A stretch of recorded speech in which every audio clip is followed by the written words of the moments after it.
This is the M Zone. And welcome to the M Zone. Jamie Morris met the Hitman Missler and the center of attention, Big Larry Lee. What's up, Big Sweet? How you doing, man? You good? I'm good, brother, man. Another day. We woke up. We open our eyes. It's all good after that. That's the truth, man. I amen to that. I'll tell you that.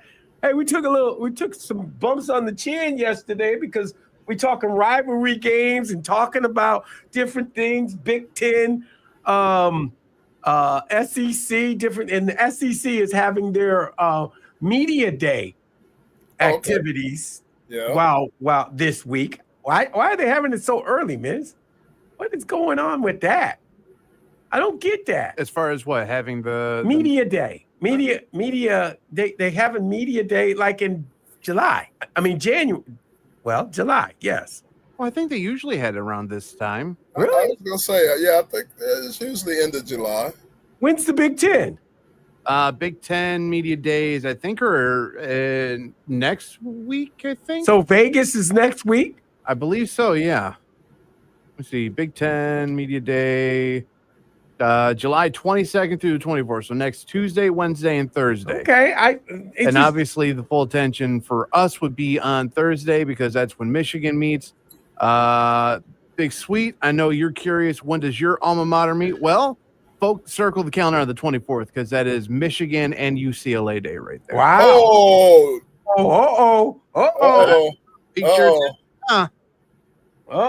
We're talking Foster. Talking at the table. Deshaun Foster and Sharon Moore gonna be up there talking. Yep. In fact, I mean, they've already announced the representatives for each team. For Michigan, it's going to be Max Bredesen.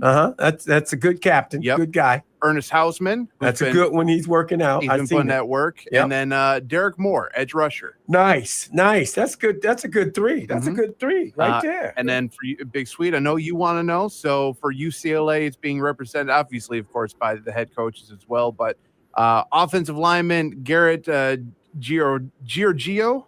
Giorgio, yeah. Linebacker John Vaughns.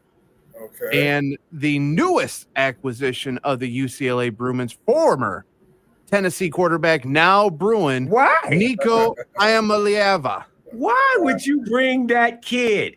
He is nothing going to be but you know it as well as I do. First thing they're going to ask is, did you get the money you were asking for? Right. That's all they're going to say. And we all know the answer is no. Right. I can tell you from UCLA, no. Not like what was his other option? Miami? Yeah. So no, I can tell you UCLA wasn't in the he lost money on that deal. And that was we talked about it last week, going back to when his dad interjecting and all that stuff and saying he needed more money and all these parents and it's great that they are involved with their sons' lives, but on the other hand, it is a profession that they know nothing part of. It's a professional part of it that they know nothing about. No, they just know that their sons deserve more. I want my son to get more. Why don't you just say that? Because if he gets more, I get more. Right, exactly. I get it. And look, the one thing the NIL has done that it shouldn't have done, but the one thing it has done, it's turned it into a sleazy type of business now. Yeah. Well, go ahead. They're going to have to put a cap on it. They have to. Like the NFL, because right now it's a free for all. It's wild west. So they're going. I think I read somewhere where they were talking about, capping all the positions at a certain cap level, and then putting a total team cap on that deal. So, that'll hurt probably the Ohio States and the big dollar clubs won't want to hear that, but I think that'll be the only way to kind of make it fair across the board.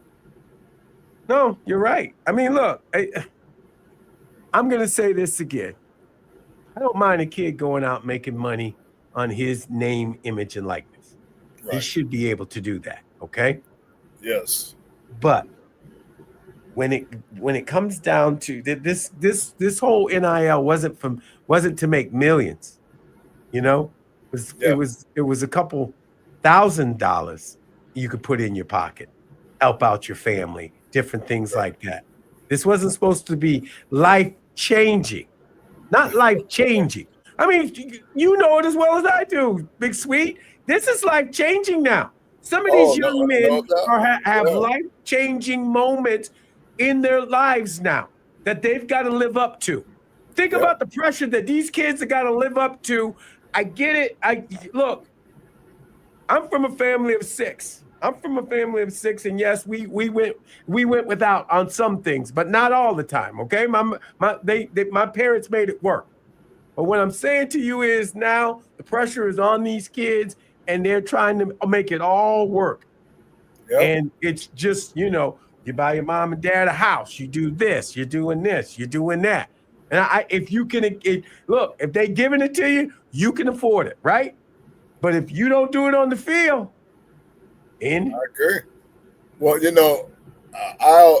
I think about the whole picture. And I've given this example on several occasions. You got a young man, an offensive lineman. He's making $300,000 right now. In NIL money. Okay, but he isn't good enough to play in the NFL or pros or UFL or anything. Mm-hmm. So now he's got to get a job at somewhere, and he goes from 300,000 to 45,000. How, hopefully that young man was smart enough to put things aside, but as you just described, they're going to buy mama a house and all that kind of stuff.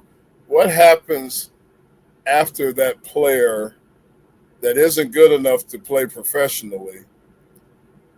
What happens to him? No, you're right. But there's a side to it, and we always forget the other side to it too. The other side is you look, we were always complaining, y'all making all this money. We getting an education. We always forget that, but we get an education to get along in life, right? Now you got to go to school. You look, now you see, now you got to use both sides. You got to take the money, but you got to get the education too. Well, here's another thought.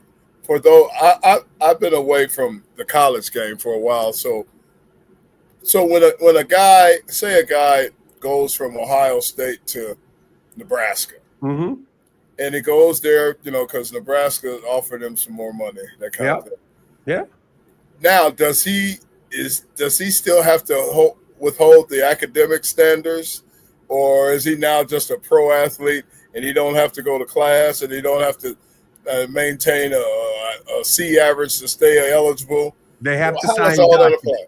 They have to sign documents that they will attend, and they have to be accredited. So you still get that report that's going to go to those athletic director, all the people in your the people from an academic point standpoint. Okay.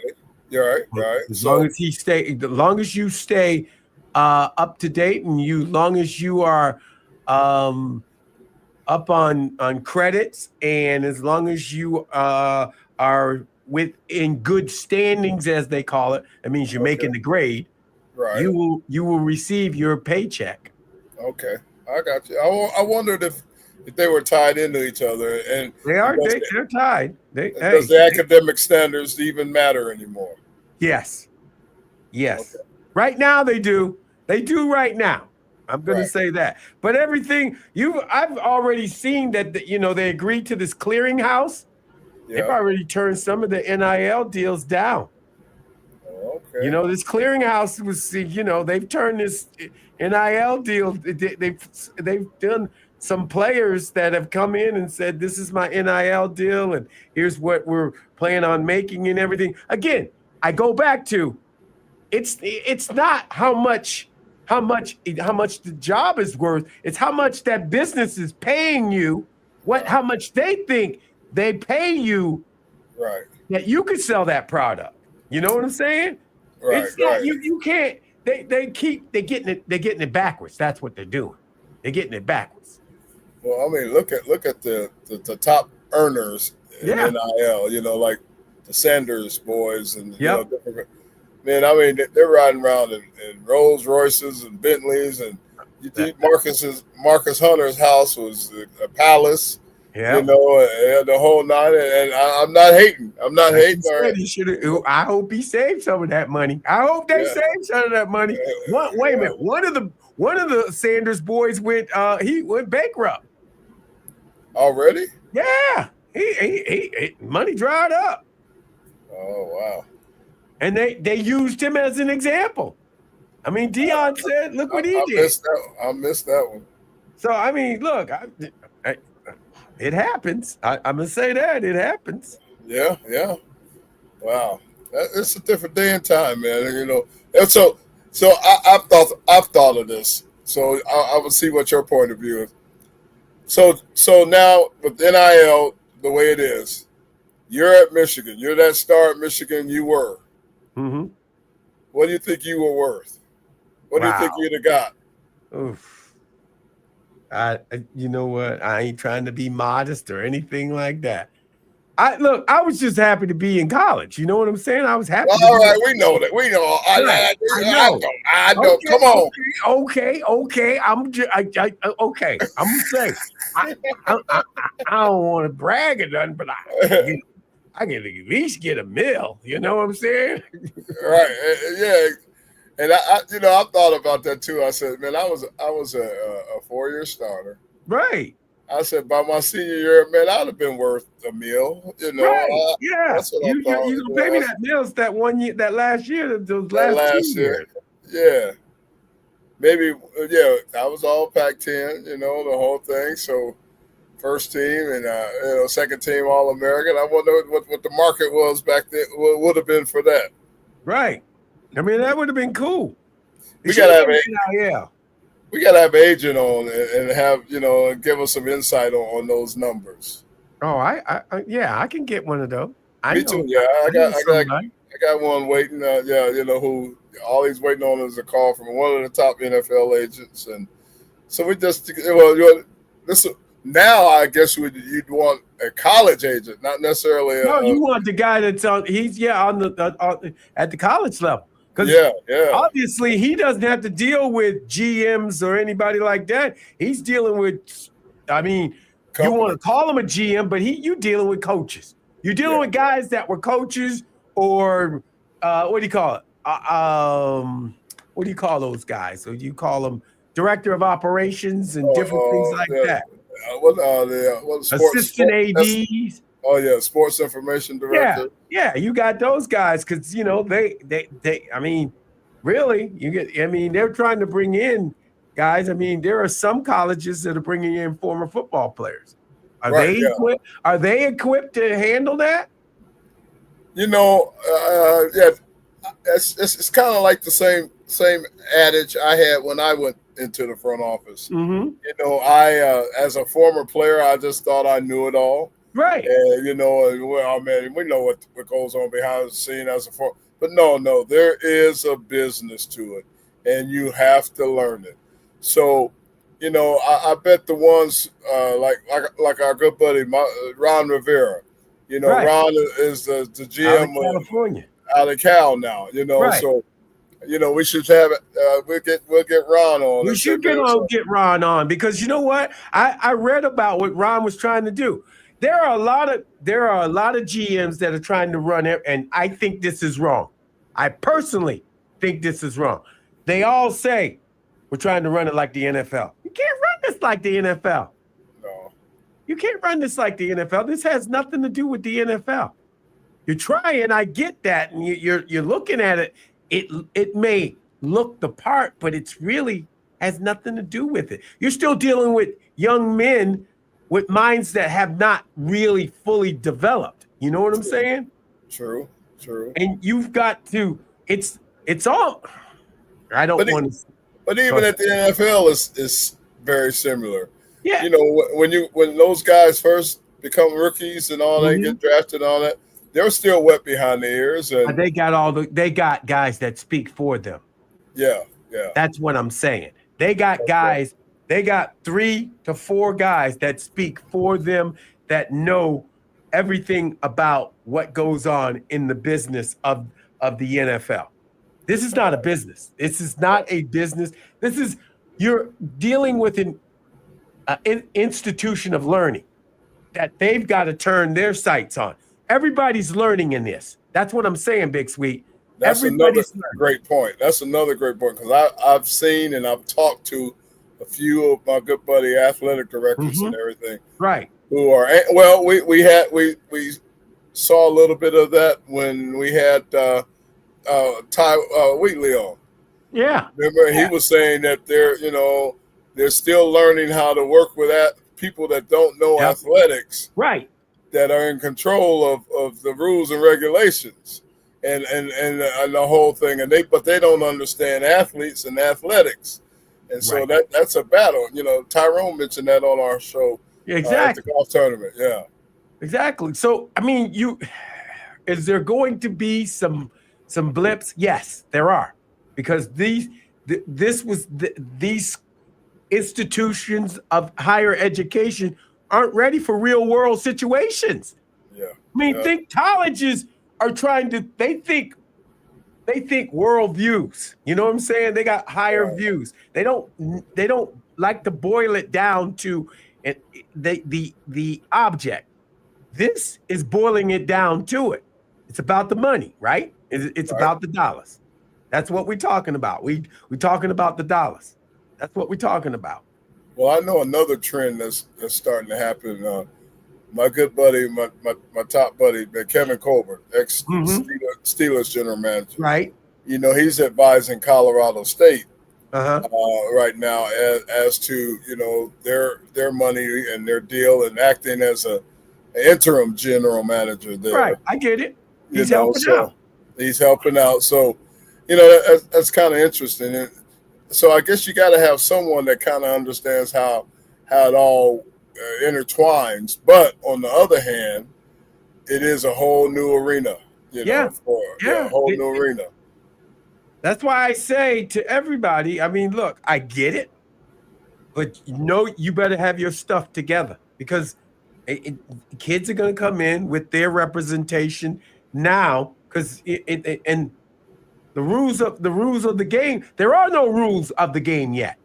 There are no rules. There are no. Yeah, it's Wild Wild West. Right. So right now, we know right now you have we call representation. You don't call it an agent. You don't call it a lawyer. You have representation. So let me ask you this. This might be putting you on the spot, but where is U of M now when it comes to NIL deals? Are they one of the more profitable, or one of the more right now? U of M they've had a great recent success and all that. Great June, and they're moving. They've got donors. Everybody knows the donors and different things like that. The school is now able. They're going to put probably 85% of that money that they have, the $200.5 million that they're getting for the kids that go to that you can give to your kids. 85% of that's going to football and basketball. Wow, you said 200 million? I don't know if it's 200 million. I think it's 2 something. It's wow, it's something like that. Everybody can give. That was the judge ruling. Remember? Yeah. Everybody can give. Everybody can pay the kids now. The schools can pay the kids. Right. So now, but where are you going to put that money? It's not going to all the kids. They're going to take some of the money and use it for some of the sports, but they're going to use most of that money that's going to go to the sports that are making money to help themselves make more money. That's the whole driver. Now, if I'm correct in my thinking, I think all of this was started and created by a couple of UCLA guys O'Bannon brothers when they sued. Remember? Well, yeah, that's all. That's the start of it. Yes, That's that kind of got it down the road, right? Kicked off. They got this kicked off, and it Yes. finally went through the courts. It take a long time, but it went through the courts. Went through the courts. Went through the courts, and that's where we end up today. That's why we're here. We're here right now because of the O'Bannon brothers. Not that they did the wrong thing. They defended themselves. They were defending student athletes. You were using and you were abusing these kids. You were taking money out of their mouths and out of their. You were telling them there were student athletes, and student athletes can't get benefits. You understand what I'm saying? Benefits. Right. But the benefits was going to the school. The school was getting all the money. The school was getting your money at O'Banion. The school was getting your money and using your picture whenever they wanted to. Exactly. So, you know, and then if we look at the pro ranks, it was Reggie White that was instrumental, that kind of created the free agency, the first lawsuit and the whole thing to become free agent and get that opportunity. So MJ was the guy that didn't. You can't use my picture on anything. Right. Michael Jordan, he took his picture down on everything. NBA, you can't use it either. This, that.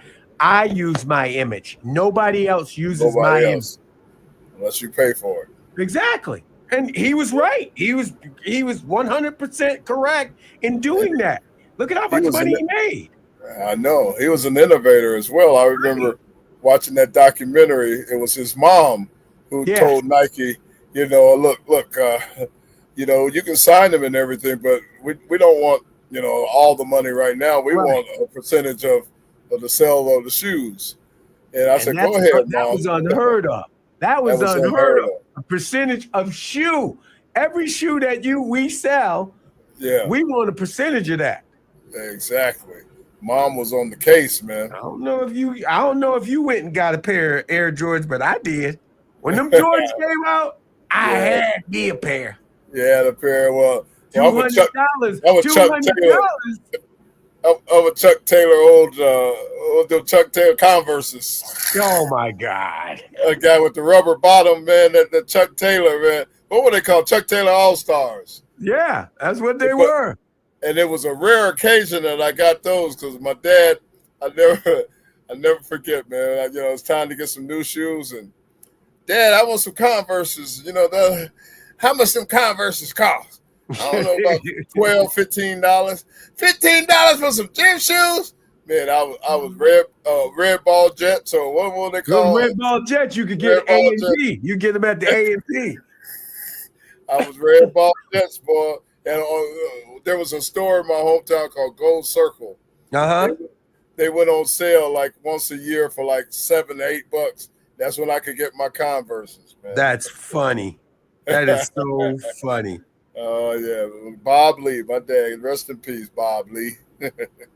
Bob Lee. I pick at my dad every time. I say, yeah, I just bought me some new shoes. He said, I bet you think you run faster, jump higher, and do all of the things you do. Right. He said the funny thing is you could do all of that in them shoes you got at A&P. And I even more worse story was I'm a musician, right? So I started playing bass guitar in the 6th grade. I'm in a band in high school, my freshman year in high, and we're a good band. We're a good band for some high school. 10 pieces, exactly what I got now. Wow. And that kind of thing. And we were good, and we had a manager. We were in the union and everything. And the manager, I had this old rickety bass that my dad had bought at a pawn shop. And the manager came to me and said, Larry, he says, man, you're a solid bass player. You're a good bass player. We need you to up your game on the bass. I said, well, you're going to have to talk to my dad. So Mr. Thomas, our manager, man, I never forget this. I'm a freshman in high school, and he goes to my dad. He said, Mr. Lee, now, I know Larry's an athlete, but he's a damn good bass guitar player, too. He's a good musician, and, I got these kids. They're making a little money. They're in these shows and everything. And my dad said, well, once again, how much one of them basses cost? And Mr. Thomas said, "Oh, Mr. Lee, about $500. Oh, hell no!" My dad hit the roof, man. But about 3 weeks later, man, I walk home on one day and my dad had this new bass guitar for me, man, and I promised I would pay it back, and the whole thing. And the band, we made money. We were too young, but we were still playing in nightclubs and everything because we were too young, but we were that good that we had a chance to do that. And we were in the musicians union, so they had to pay us musician union rates, and Mr. Thomas had us way ahead of our skis, man, and it was good. And when I left to go to UCLA on football, Roger Troutman and Zapp ended up taking about 5 or 6 of those guys and making his band, Roger Troutman and Zapp. So I was just happy. I'm a music guy, I try not to talk so much music on the show, but I'm a music guy too, man, and that's my love. Music. Yeah. We love talking music. Come on now.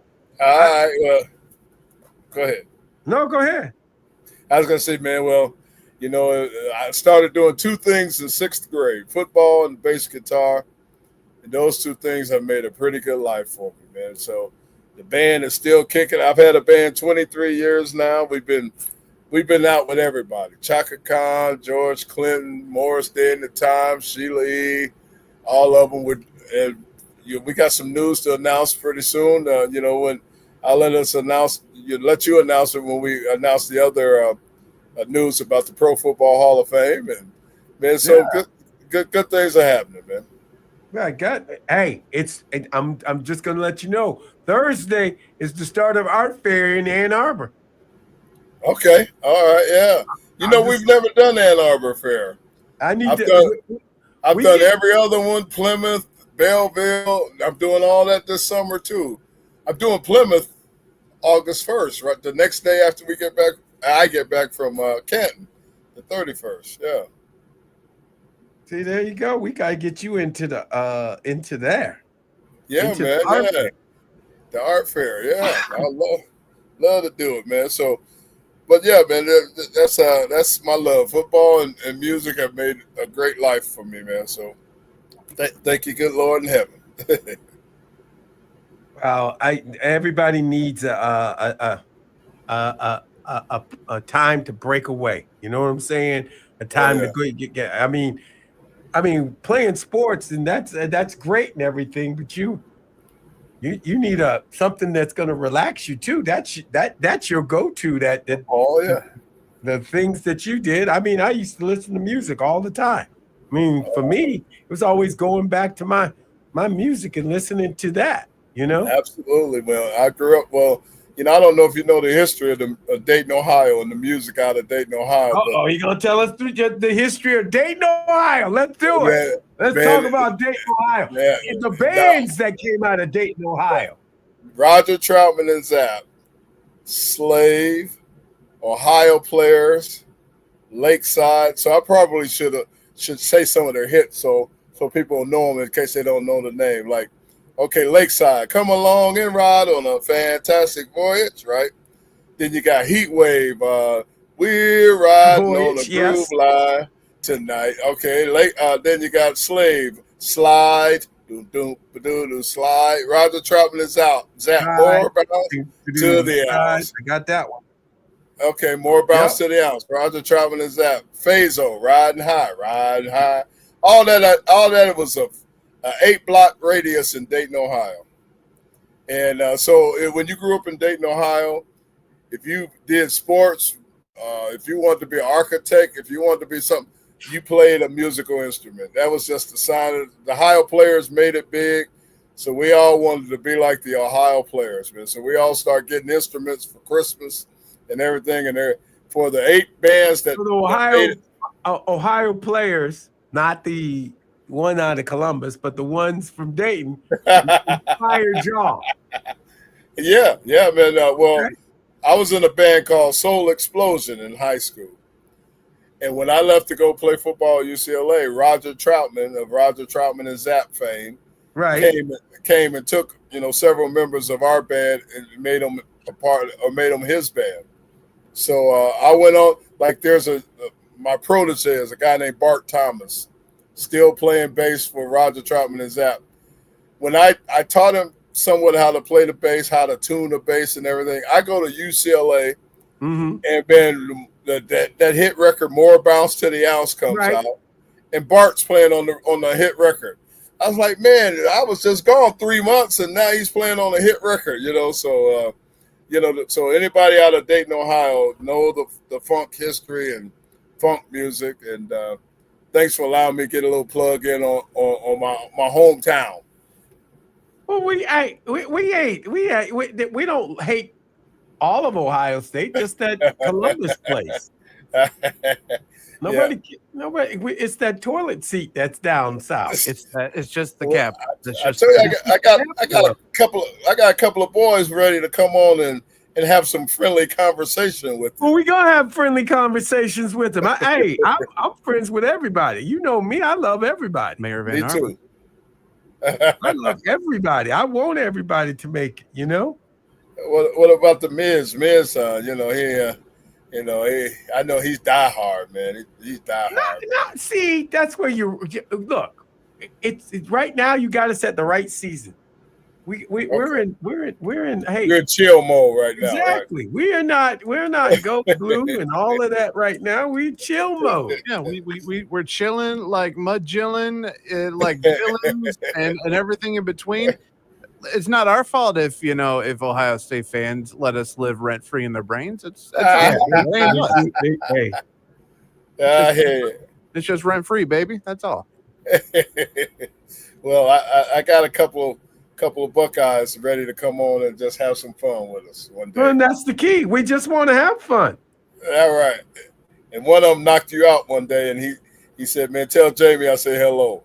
That's what I told you. See, I ain't afraid to tell my stories. That the man hit me so hard, I thought we was in Indiana as opposed to Columbus.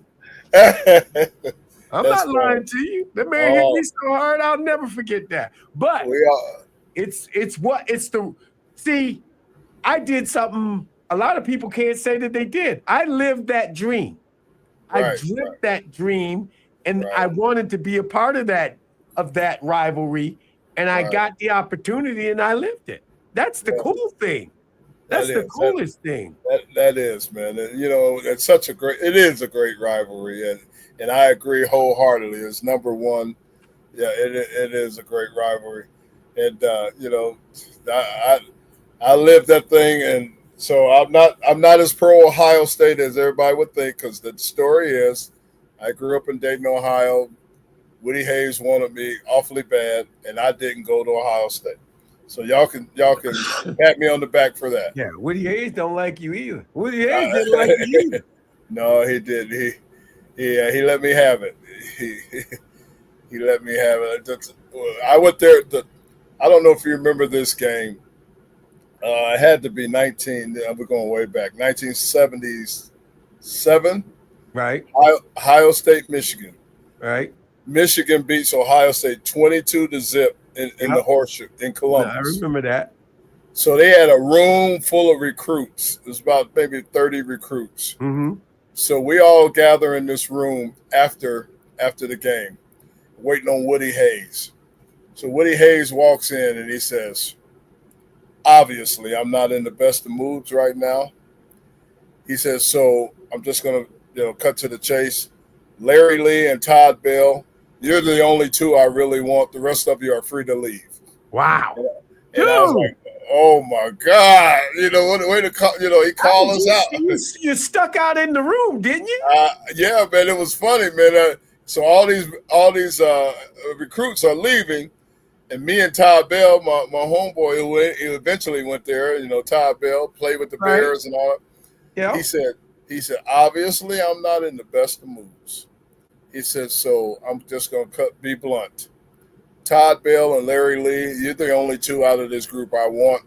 The rest of you are free to leave." Wow. I was like, me and Todd looked at each other like, oh my God. Okay, we got to go to a break, but I want to hear more about this. I want to know what happened. Let's go to a Okay. break. Again, we are live on YouTube and what else, Miz? We're on Facebook, facebook.com/the Big 1050 WTKA, facebook.com/the More Zone, which is the M Zone account.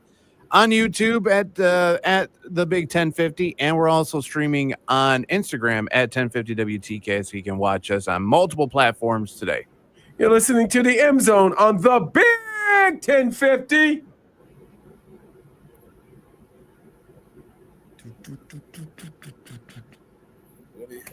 Art Monk getting his jersey retired. Oh, great. Yeah. Rightfully deserved. Hey, Art was the bomb. Art played with my brother Joe for 2 years in Syracuse. Oh, okay. And then he went to the Redskins, and then I got a chance to play with him. He just laughed. He goes, "I get all the Morrises, don't I?" I'm like, I guess so. What was the defensive end out of Syracuse that it went in the Tim Hall Green. of Fame? Tim Green. Yeah, Remember? Tim Green. Yeah, Tim Green. I don't know if he's dead yet. Dude, you remember he had cancer, right? Yeah. I think he's the Steelers, right? Is it Steelers? Hey Siri, Tim Green, defensive tackle.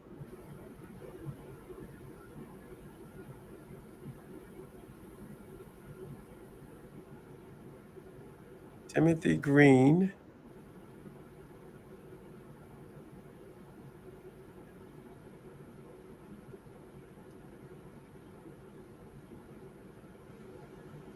Uh, 1963 played. He was that guy. Linebacker. Is he still alive? Yeah, he's still alive. I'm thinking of another Green, man. Tim Green he's 1963. He's now an author. He writes books. Okay, Arthur. Uh-oh. Shamar Stewart reportedly working out at Texas A&M amidst Bengals contract dispute. You just can't put that in a contract, man. Oh, no.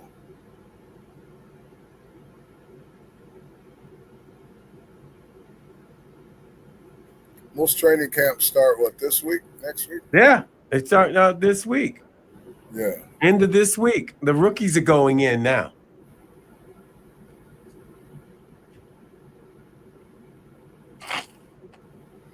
I was thinking about going out to Lions camp next week.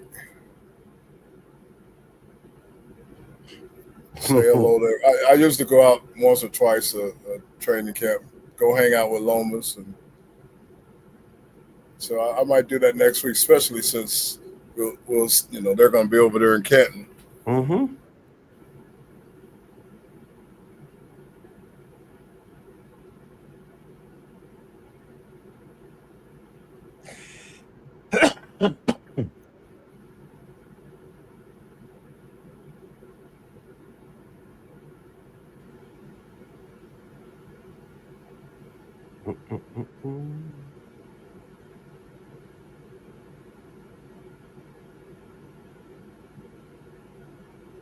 Saints.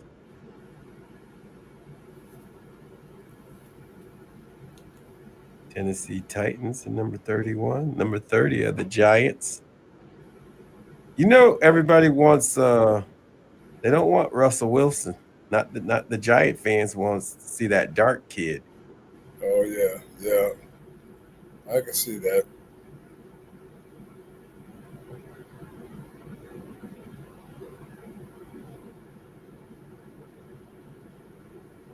I just gotta, Doug Whaley, right?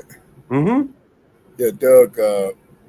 We're trying to get Louis Sharp in the Memphis Showboat and the Arizona Cardinal Ring of Honor. Oh, that's cool. Yeah. So Doug just texted me back and said, "Consider it done. They are putting something together for Louis." Cool. Okay. Good. 26, number 25. Who's the quarterback?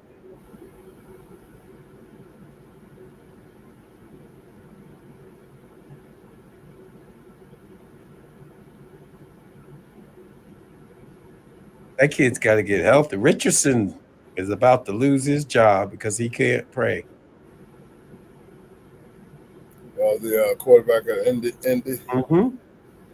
Daniel Jones is the backup.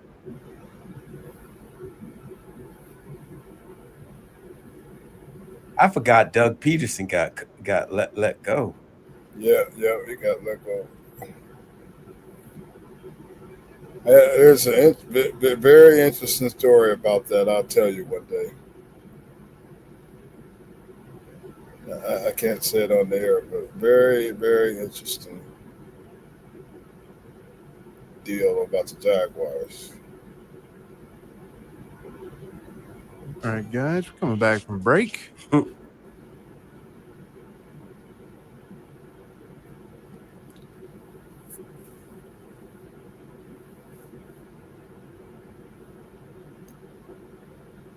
This is the M Zone. And welcome back to the M Zone. Jamie Morris, Matt the Hitman Missler, best guy in the Bizzler, and you got the center of attention himself, Larry Lee. Big sweet to all his friends. What's up? All right, we good. We good. I was just running down what's going on in the NFL, and boy, oh boy, it's crazy. It is crazy. They start camp this week. Rookies are reporting right now. Next week, all veterans will be in. Some teams just go with the veterans and the rookies. Some teams just want to get the rookies up to speed. What they do during the spring. I mean, come on, sweet.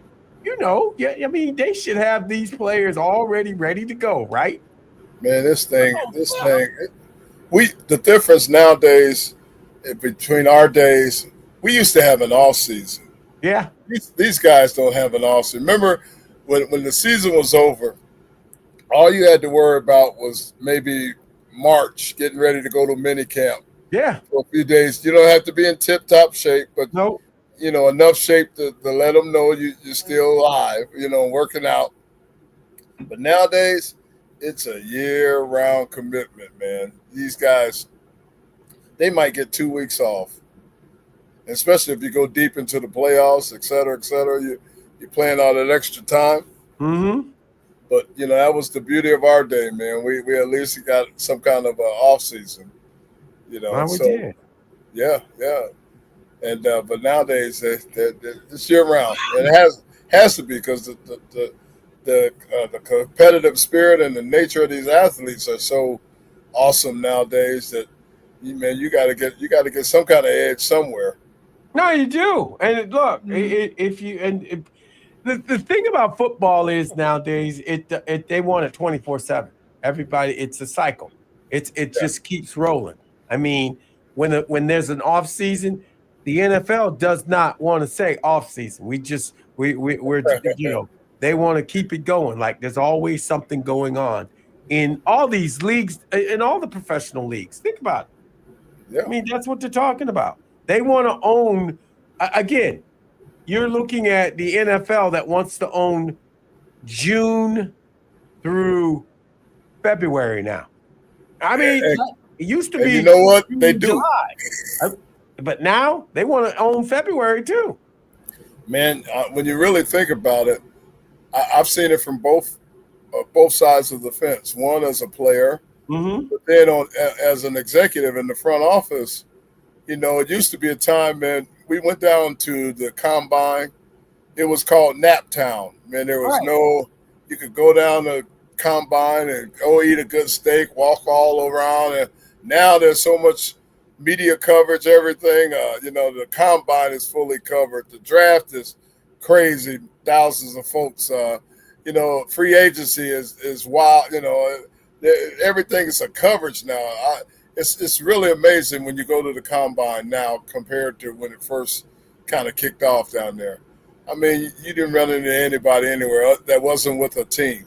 Unless you were with the team, nobody cared. Everybody was like, they're going to put the team together, Boom, Exactly. boom, boom. Now you want to know the guy before Storm because the Miz and his group. And what I'm talking about is the fantasy people. It's the fantasy people. They need to know and they need to know everything about these players. I want to pick this player. I know he's good in college, but is he going to be good in the pros? And that's the truth. You know it is. And everywhere you go, there's a camera. Yes. Yes. Everybody's got to see everybody. You know, how many bench presses did he get up? He got 27 up. Oh, yeah, he's strong. He's strong.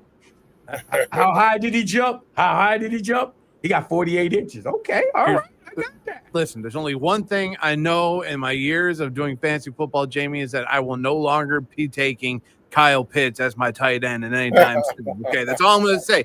Stud in college. What did Kyle Pitts? He hasn't done anything, has he? No, he hasn't done squat.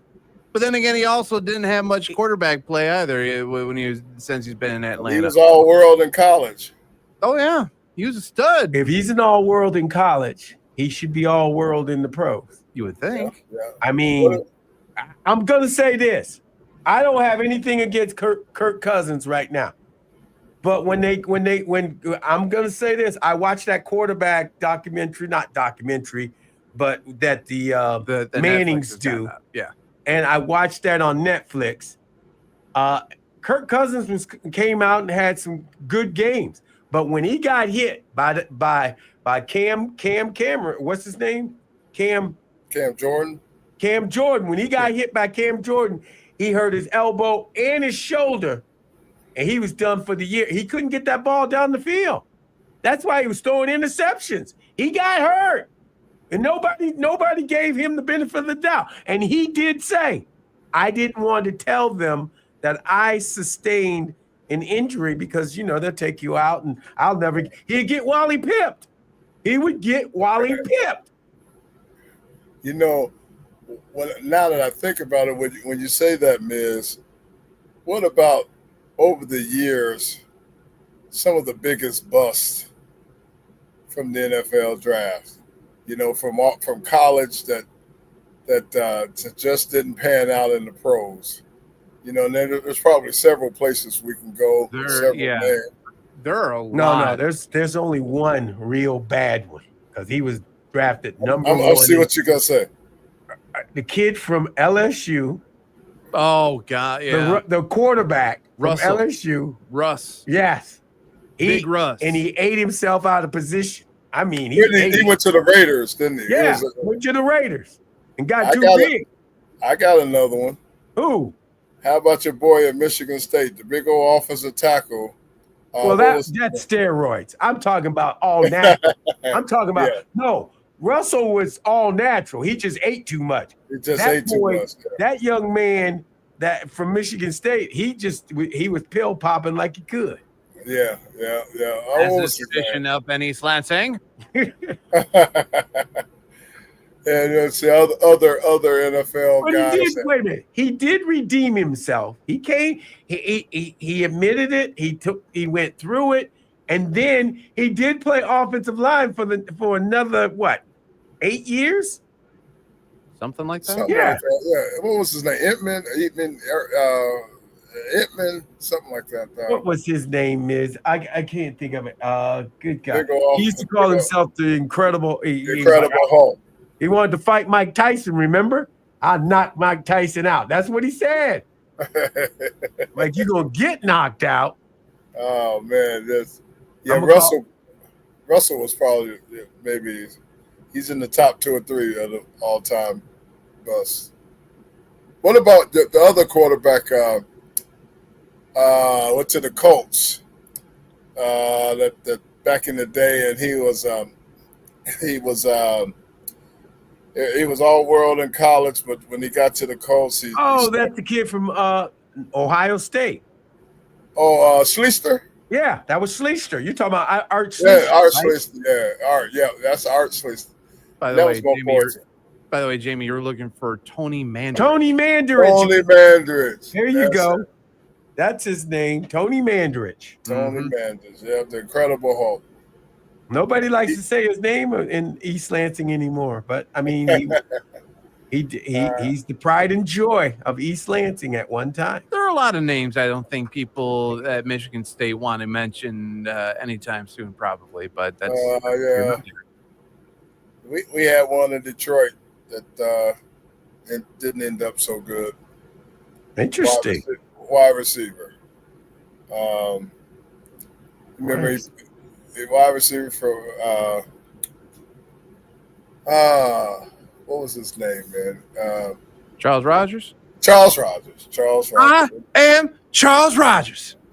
Charles Rogers. I'm Charles Rogers. Did he go to Michigan State? No, I think he was a Texas boy. Yeah, Texas. I'm Huh? sorry. Charles Rogers? I thought so. Where'd he go to, Big Sweet? Charles Rogers. Michigan Oh, State. you're right. Yeah, you're right. He went to Michigan He went State. to Michigan State. Yeah, Charles- yeah. R.I.P. Michigan State. R.I.P. to Charles Rogers, man. Right. Yeah. Charles Rogers. Charles Rogers. There's a few guys, man, that that God bless their soul that didn't pan out and that kind of thing. You think I remember Charles just being one with us. All I gotta do is just do this thing, and I think everyone knows what I'm talking about. Just rub the fingers together. You're so funny. Johnny Manziel. Johnny, man. Yeah, Johnny Manziel rubbing the fingers, baby. Mm-hmm. If he would have taken the sport serious, he probably would have been pretty good. I'm just saying this. I'm gonna say this. I hate it, but he beat Alabama twice. He did. You're right. He beat Alabama twice. Then he started hanging out with Drake. He started hanging out with the wrong crowd. Next thing you know, he's doing podcasts. Right.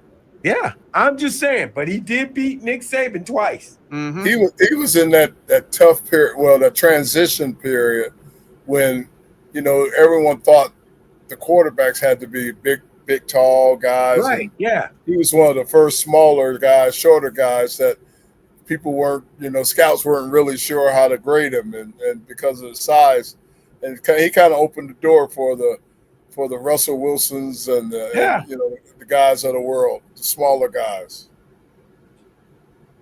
Jamie, I got a little news that may have popped up recently here, involving a Big Ten foe, not any of our alma maters, but one that had found very much recent success on the football field.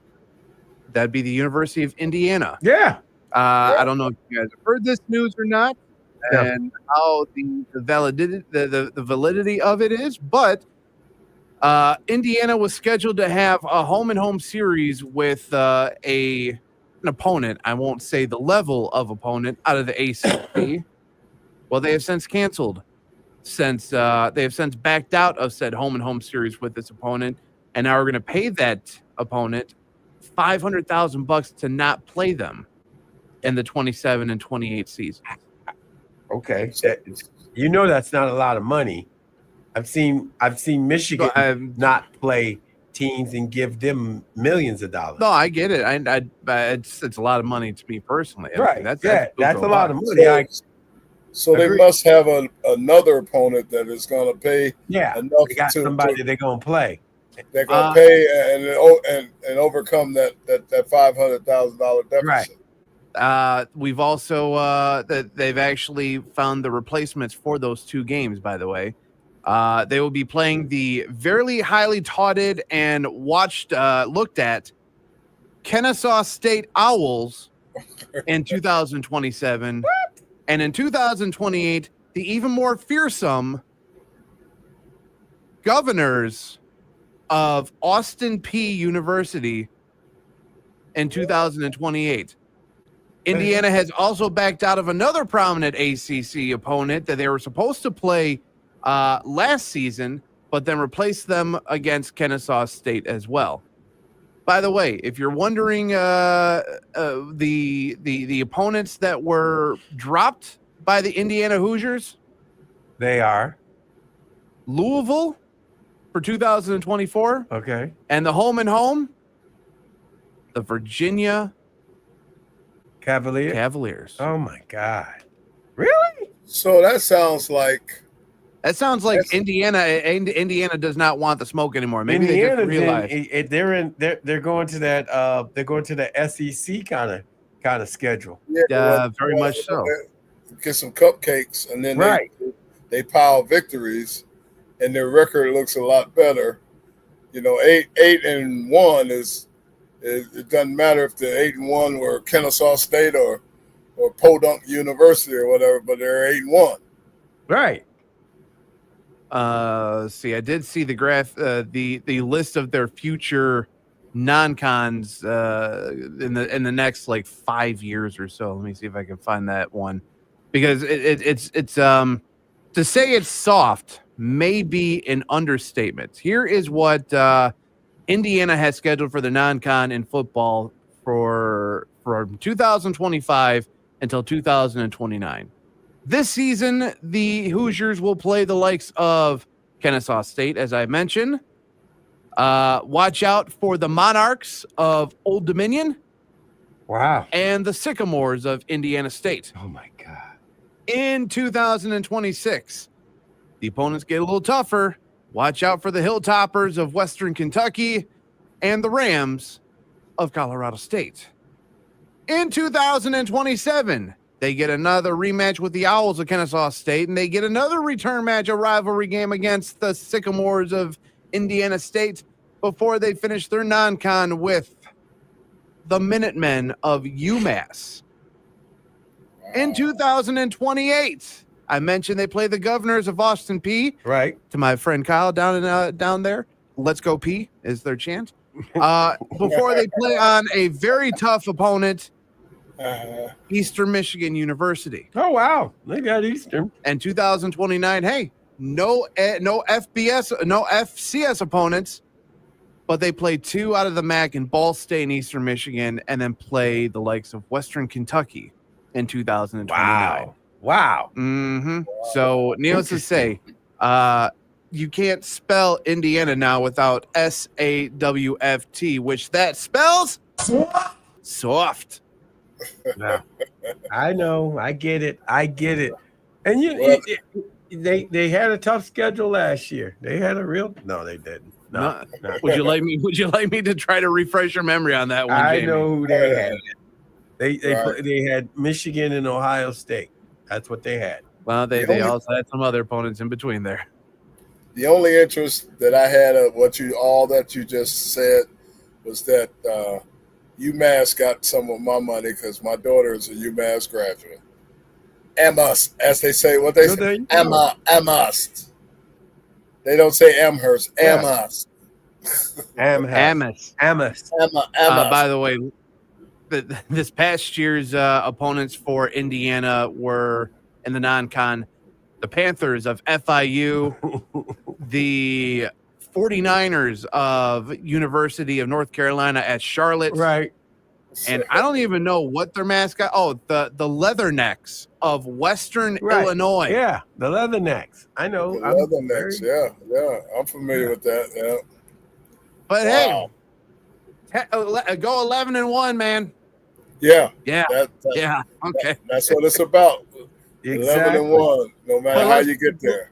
But let's go ahead. Let's put them high up on the stand and everyone's preseason poll. Okay. That's funny. Wait till you get to Big Ten play. Okay, yeah. Signetti, bust out them packs. Signetti. Love Sig. I love him. Coach Get a couple Signetti. puffs in. We need to go to a break. And we come back. We're gonna we'll sit this out and figure it all out on the other side. You're listening to the M Zone on the Big 1050.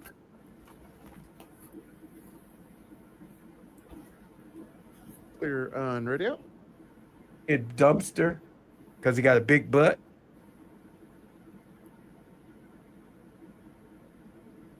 What did you say there? Did they call him dumpster? Why? Because he got a big butt? I don't know. Oh, you're talking about the home run derby guy. I don't know why they call him the big dump.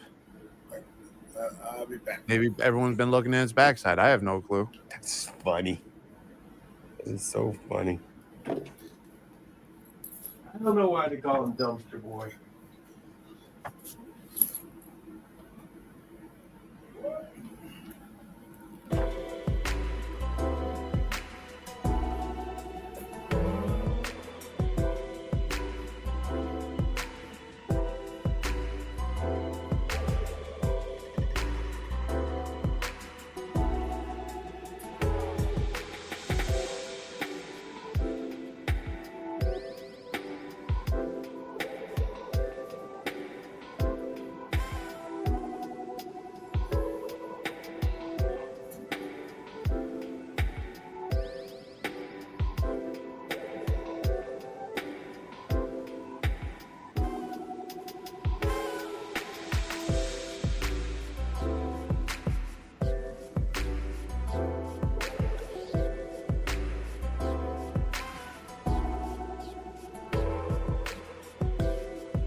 coming back.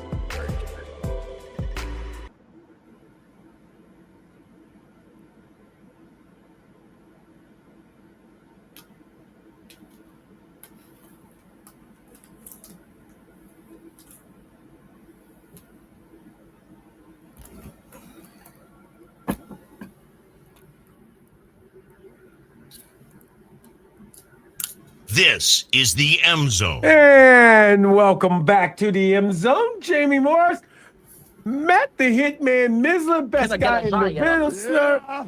You got the center of attention, the sweet man himself, Big Sweet himself, Larry Lee with us. Yo. What's up? I'm gonna tell you what.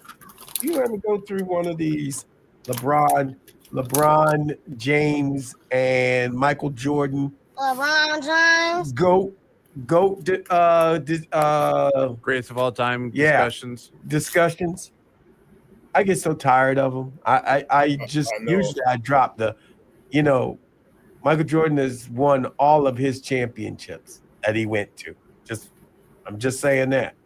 Right. Stay in your lane. That's all you got to say at the end of the day. Stay in your lane. Stay in your lane. I get it. And I'm not even saying he number two. I don't even put him at number two. You don't put Michael Jordan at number two? I think Michael Jordan's number one. Who you put at number two then? I mean, the guy we step over every time. The guy we always step over. Kobe. You don't put Kareem the Dream in there? I see, and here's my thing for Kareem. I think Kareem was one of the greatest players in the league. I told you I would put Kareem in my top 10. Kareem is in my top 10. Okay. No doubt. For me, Julius Erving is the number two guy. Okay. I was gonna ask you where you put Irvin at. Right. Irvin probably Irvin's in my top 10. I mean, a name that's often overlooked for me is Bill Russell. There's a guy right there. He deserves a lot of credit that he didn't get. I mean, look, I'm going to say this, and people don't know this, but Boston was rough in the day when he was around. Mm-hmm. It was not a fun city to be a person of color. Just say it. Right. What you had to go through. Not that it was tough for him when they won. Winning cures all things. You ain't black if you winning. You ain't white if you winning. It's no color. But if you but when you walking around in the dark, you're a person of color. Hey, what you doing over there? I'm just saying. Right. Just saying. So what he had to go through, and what Kareem went through. I mean, come on, man. I mean, these guys have been straight. And look, I give Michael Jordan a lot of credit because he was the guy who showed you don't need to have a big center to win a championship. Michael Jordan showed, we can win without the big fella. We just got to have a serviceable big man. You don't have to have a guy who's got the sky hook or, be the leading scorer and all of that. He could do that, but you got to have a serviceable guy. You know what I'm saying? Jordan showed you that. Another guy, Magic Johnson showed you that too. When Kareem got hurt and he couldn't travel to Philadelphia, remember that? Oh, yeah. They won the championship. They went into Philadelphia and beat the Philadelphia 76ers in 44 there. 44 points, wasn't it? Right. To the point was, Kareem should have been the MVP that year, the MVP of that series. And he hurt his knee, couldn't play. He didn't travel. Magic scored 44 points. They gave it to Magic because it was such a good game. Magic played such a great game. They gave him the MVP. But, there's something to be said about LeBron's longevity. I agree. You can't just overlook the level of play that he's given for the amount of time that he's given it. And he's had the benefit of all of those players that came before him and has we got a made up word called load management now. Right. You know Right. what load management means? Means you could sit out a game or two. Load Right. management. Everybody else that I named played in every game they could. They never missed a game. They True. never missed a game. That's what I'm saying. I remember seeing Magic comment about this one time, and he just said, "Man, we looked forward to playing." He said we didn't want to miss a game. Right. Yeah. So, yeah, I hear you. It's I, tough. I, It's yeah, tough because I get the load management thing because you got to play every game. Yeah, but right. see, they don't play. That's why the All-Star game got ruined because they don't want to play the All-Star game. You want to know why? Because they'll make some money, but they ain't make that. They'll pay in the NBA. They'll pay you for going, and they'll pay you lots of money for being there, but you don't want to play it. They just don't want to play it now. They don't want to play defense. They just want to score. They want to put a big score up on the board. So let's convert it to our world. It's like, okay, 16 game season, right? 17 game season. Now I saw somewhere the other day now they're trying to make it 18. They're trying to work that 18. Mm-hmm. Jamie, you know as well as I know, you wouldn't want to play 18 games. I don't want to play 18 games. But I told Miz this. Everybody on that team that makes that squad, right? Right. Gets to have 2 games off. You get to miss 2 games. Okay? You get to miss 2 games. Now, you may have to bring the number of the active roster up, but we always had one of those the tackles. I mean the squad after in there anyway. You know what I'm saying? We had guys that what do you call it? The IR squad. You know what I'm saying? Right, we always had, and you put them on waivers. They make it through waivers, and then they get to play. You know you know what I'm talking about, Big Sweet. Yeah. So you just make that legal now. We don't have to hide it. You don't have to hide it now. You just say, okay, we got an extra running back, we got an extra lineman, we got an extra this, we got an extra that. We always got guys that could come in and sub for you. Well, that's the practice squad, basically. Right. That's exactly what I'm talking about, the practice squad. And they've upped the number of the practice squad. Right. From I forget what the actual number is now, but to get more guys. That's what I had to face it when I was a GM of a XFL team. Right. That they had upped the number of practice squad guys, so that reduced the talent pool for us. Mm-hmm. Because more and more guys are sticking around the NFL on practice squads and can make $110,000 or something like that versus the $60,000 we were paying. Right. So that made it hard on us. All I'm saying to you, the NFL owners, to make money, you got to spend money. You know that as well as I do. I was going to say they upped the practice squad up to 17. Right. They need to go. 17. They need to up it up even more. That's what I'm saying. Up it up to 22. That's 2. That's 11 a team. 11 on each side. 11 on each side. That's why I'm saying 22. Mm-hmm. Yeah. And look, you may have to pay that money, but if you want to make that money, you know how much it's worth, Big Sweet. How much it's worth to these people to win, to have 18 games. You know what it's worth. And they go ahead. That's your farm team. I mean, right. That's your farm team. And they just know the plays and different things. You can put you put them in place. Okay, he can't play this week. Let's get him to play. You know what I'm saying? You're always keeping guys fresh and different things like that. That's a thought. You got to bring it up at the next collective bargaining agreement. That's what I'm gonna come. You know what? I'm gonna go down to DC and talk to somebody. You're gonna bring it up at some point in Canton or something like that. You're just gonna head down there. Like, you know what? Look, I'm gonna say something. It makes money for everybody, and these owners know how much they make. Yeah, they don't want to tell you. The worst thing that happened to the NFL owners, they had to open their books, right, Big Sweet? They had to open the real books and show the real. We had no idea. we had no idea what they were making back in the Right. day. That's what I'm saying.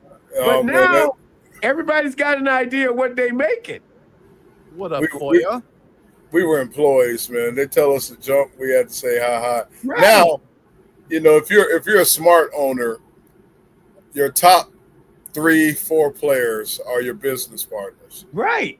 You need to go find out not only how well he plays quarterback, but you need to find out what McMahon is thinking, and what he wants to see and what he'd like to see. And that's why I try my best not to like Tom Brady, but you got to give it up to him. Tom man. Brady is the only guy that's never taken all the money. I mean, everybody else takes all the money. Everybody takes all the money. And look where he is in the status. Right. He's the GOAT. He won. It made him win. He kept winning. He kept winning. And his talents got better. And he got better. And the team always stayed in the upper echelon of the sport. So he was always able to win. That's what I don't get. He had talent around him. For taking all the money. You take all the money, you lose all your defensive players. The first thing that's going to go is the defensive players. That's the first thing that's going to go. You know that as well as I do. Oh wow, that is. What was Tom's senior year at Michigan? 93? 99. 99. Yeah, I think it was 99. Oh, 99. Okay. All right. 6th round draft pick. Yeah. Yeah. The Tom Brady. I remember the game where he came. His first real action was against the Lions. We were playing at the Silverdome. And what was the quarterback before him? He went down. Drew Bledsoe. He went down, and they brought Tom in. And that's the worst thing that happened to Drew Bledsoe and Tom Brady. Yeah. Because Tom Brady said he ain't getting this job back. And the other thing I remember about Tom Brady, I was at the Super Bowl. It was in New Orleans, I think, and Tom Brady was the starter. Cool, was he a freshman? A rookie. He was a young player, either a rookie or a second year. And I'll never forget, it was a crunch situation in the fourth quarter, and New England called timeout. And when they called timeout, Tom took the ball. You know how quarterbacks throw the ball into the ground and it comes back up to him? Tom was in the middle of the game I'll never forget this. In the heat of the battle, I think they had to get a first down. It was 4th down or something, and a timeout was called. And he threw the ball down like you do in practice, and made the ball come back up. But I said, he is so relaxed right now. And I noticed that. I'll never forget that. I said, he's just chilled right now. In the Super Bowl, biggest game of the year, young quarterback, he's chilly right now. He's smooth. I remember saying that about him during that game. I was there at that game, and never forget. There's 2 guys I love with that mentality. I played in Miami with Dan Marino. Dan Marino was the coolest, smoothest guy you ever wanted to know. Now, the difference, I don't know what Tom was like in the huddle or not, but Dan would get in your jaw in the huddle and cuss you out and say a few words to you in the huddle. I don't know if that was Brady's mentality, but I never forget in Miami, man, we're in the huddle, and I think Duper or Clayton dropped the ball or 2 balls. Dan said, "Okay, drop another one. You won't see a ball the rest of the night." And with the other few choice words in there. He would challenge them a little bit. Just challenge him. We call that challenging. I get it. He drop another one. Drop another one. You won't see another ball the rest of the night. And with some other expletives. Yeah. As my father would say, that ain't a threat. That's a promise. That's a promise. It happens. It happens. I mean, you're in the heat of the game. You guys know something about that. That's being in the heat of the game. That's true. You're going to get yelled at and cussed out and everything like that. But it's all forgiven after the whistle blows. Yeah, that's the fun of it, though. Y'all know, the NFL finally got smart and got the mic'd up situations together. But Jamie, some of them discussions during the course of a game, man. Oh man, some of them are funny. Some of them you sit there and you go, "Oh wow," and a lot of conversations. And most offensive linemen are known for being timid, kind of laid back guys. I talked a lot of mess, man. I don't know. I had fun. During the game, I had fun. I talk a lot of mess. Nobody talked as much as I did. Oh yeah, you were talking. Try being the undersized one. Always talking smack to everybody. You talk smack? See, No, I'm talking smack to all of them. not James Walter Morris. No, not Jamie Morris. I talk it up for you. I talked it up for you. I was a talker too. As an offensive lineman, they weren't known for talking. I was a talker. I know everybody picks at me and tells me that Chris Philbin is my best friend. Ask Chris how much I talk to him. Oh yeah. And I told Chris, hey, you're a good linebacker and you're making a lot of plays, but they're further and further down the field. That's good. That's good. We need to have a session, mess talking, a session where some of the things you've overheard over the league. Well, now it's not that big of a deal because everybody's mic'd up nowadays. But oh God, yeah, everybody's mic'd up. But man, some of them conversations over the years was hilarious. Some of them funny. Some of them, you're angry, you're pissed off, and oh man, yeah, no, that's the fun of the game, though. The fun between the lines. But I'm like Miz, man. I didn't imagine you would be a talker, Jamie. You get into the heat of it. You want to talk smack. But it's always the little dudes, like the Chihuahuas. They talk the most. Wow! Yeah.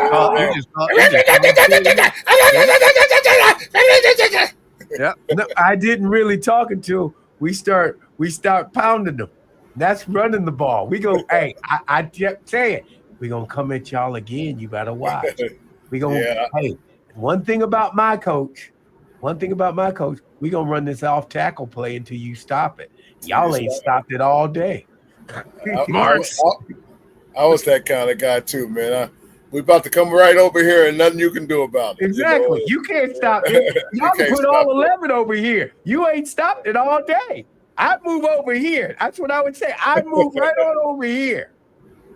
Oh, I was with the Broncos and we played the Lions. All my old teammates, man. We had a ball.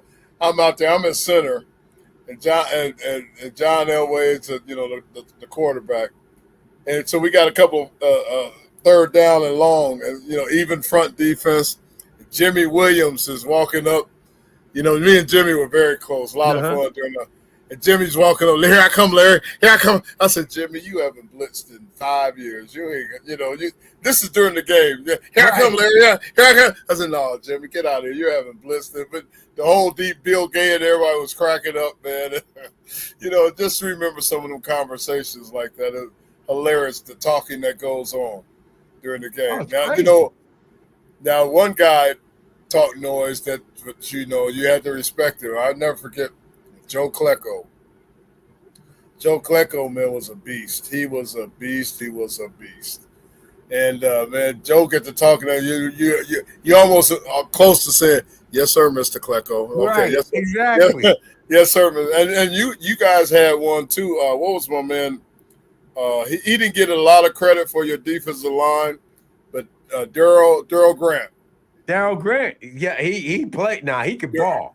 Darryl was a beast, man. Darryl Grant was one of the toughest D linemen I've ever gone against. He was a man's man. Mm-hmm. Yeah. And he would talk noise too. Darryl would talk some noise. I love watching them mic'd up things. All the guys talking mess and John Randall. I love all the mic'd up.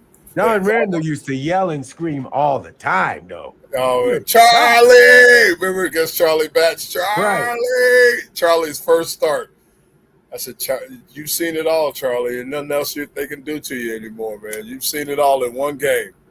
First, they blitzed Charlie from everywhere, everything, and trying to get to him. They came to get Charlie. They came to get Charlie. And John Randall was talking more, no, Charlie, and talking about his mama, talking about everybody, man. That was funny. That's funny. Oh, yeah, it was hilarious. I walking off the field, I remember hugging Charlie and said, look, man, you've seen the worst of the worst. It can't get no worse than this. Right. Charlie ended up doing okay for us. He did well. Yep. So sorry to get us off track, but we start talking about that mess talking, man. I love those mic'd up things. I watch those all day if I could.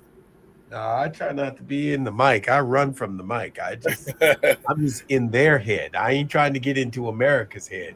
Did you see what the one Pittsburgh Steelers? Mike Tomlin was walking off the field at the end of the game and giving the mic back to the guy, and one of the players walked by and said, "Oh man, you the feds." Right, exactly. You didn't tell us you was the feds. And he was like, "Shut up, get on in the locker room." I cracked up, man. That's funny. You the feds. We need to go to a break, and then we'll be right back on the other side. You're listening to the M Zone on the Big Ten Network.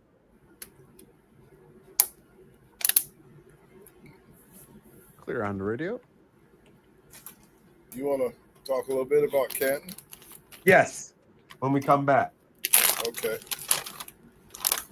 The live, doing it live from there and all that. Mm-hmm.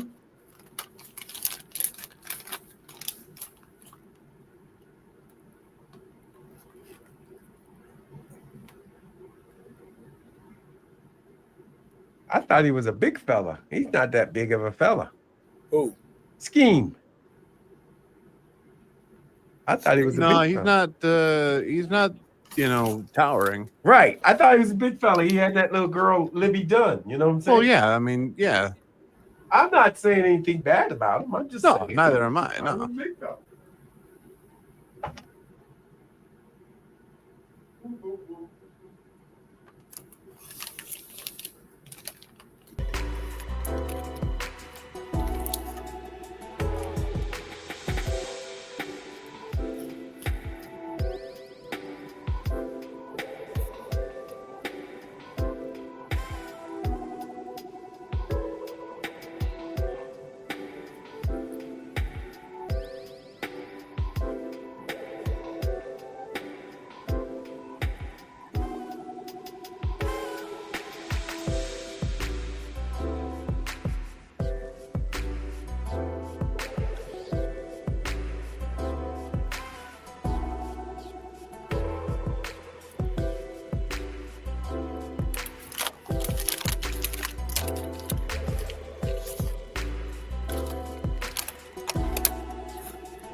Coming back from break. Stand by.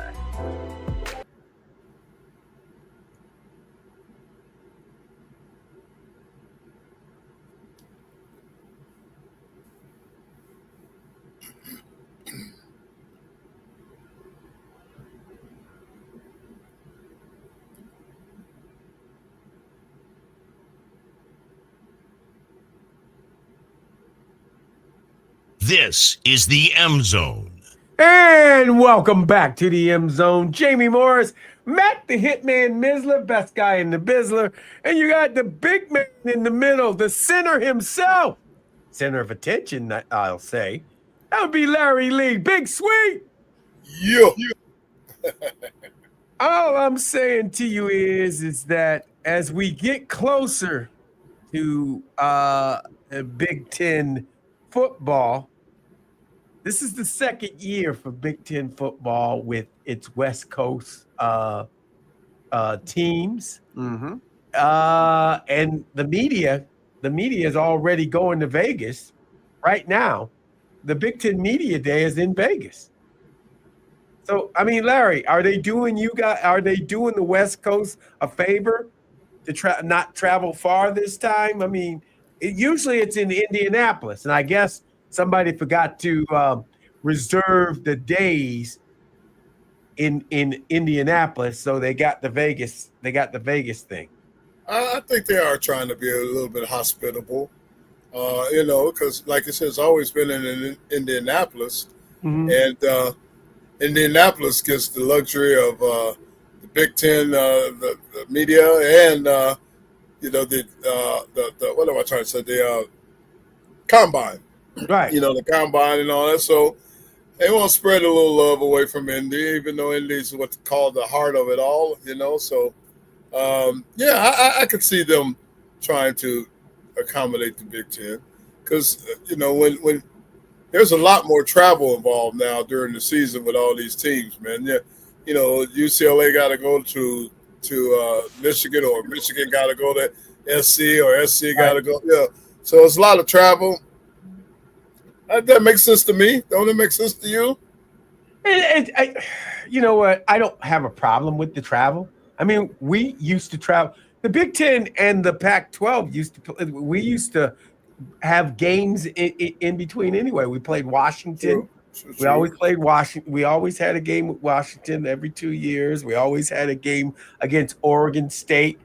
Never Oregon, but Oregon State. We played Oregon a couple times. USC we played. I mean, it was at the beginning of the year to see. I mean, it was a non-con game, but I mean, it was we played those teams. So us flying out there was not a big deal. I mean, everybody makes flying out there being such a big deal. I mean, when you're a football player, you fly out there, you turn it around, you coming back. It's not like you turn it around right after the game. You're gonna stay one night, Friday night over there, and then you're gonna turn it around. Well, I go way back to my college days. We played Ohio State in Columbus, Purdue in Purdue. We played Wisconsin in Wisconsin, and it was one more. Wisconsin, Purdue, Ohio State, and one more in the Big Ten. Was it Indiana? No, it wasn't Indiana. But anyway, we came back here like 4 times. Came back east 4 times. Right. To play teams, yeah. And that was before the Big Ten merger. That's what I'm saying. You get East, but see, you would get that East Coast ink, as they call it. Minnesota. You get that East Coast ink. Well, they can get it. They can get it in time. You would be playing at a different time. I'm sure they tried to accommodate for you. They ain't trying to play you at like noon or anything, right? Local time. No. Maybe one game. If I remember, the Wisconsin game was kind of like a noon game, something like that. But what is it called? Camp Randall? Yeah, Camp Randall. We played there, man, and we played Purdue. It was an afternoon game. Ohio State was an afternoon. All of them were afternoon. But I remember that one, Wisconsin, being like early in the day, like noon. Right. That can happen. I mean, I've seen that happen. But you try to accommodate for your opponent. Of course, they trying to help each other out. I Yeah. mean, it was always that way. And then, plus then, but the big daddy was the granddaddy of them all. Whenever, SC or would play Michigan, Ohio State, or at UCLA at the Rose Bowl. Why did you stop playing games at the Coliseum and you wanted to you went to the Rose Bowl? Why? Well, what I understand, they wanted, they kind of wanted their own stadium, their own field. And if back then, 3 teams shared the Coliseum. Right. SC, UCLA, and the Rams. Yeah. So that's a lot of football on that field. And they would replace it or patch it up like every 2 or 3 weeks. You had some infield that was patched up during that period. So I think UCLA wanted their own identity and wanted to just get away. But I'm one of the ones, man, I'm not crazy about I always wanted our own stadium besides the Rose Bowl. Because the Rose Bowl is kind of antiquated now. And plus when you're out there, man, by the time it's a mile between where you park and going to the game and all that. Once you get inside, it's just an old antiquated experience. I would love to have seen the Drake Stadium, the great track stadium there at UCLA, named after Ducky Drake, converting that into a football stadium or something. But wow, UCLA is right in the heart of Bel Air and Beverly Hills, and so they couldn't have nothing like that going on there. Them rich people didn't want you trying to build a new stadium inside. They wouldn't want that traffic or anything like that. So it would never happen. But I've just never been a proponent of. I would have rather have stayed at the Coliseum. Really? Yeah. Wow. So you were okay with coexisting with USC,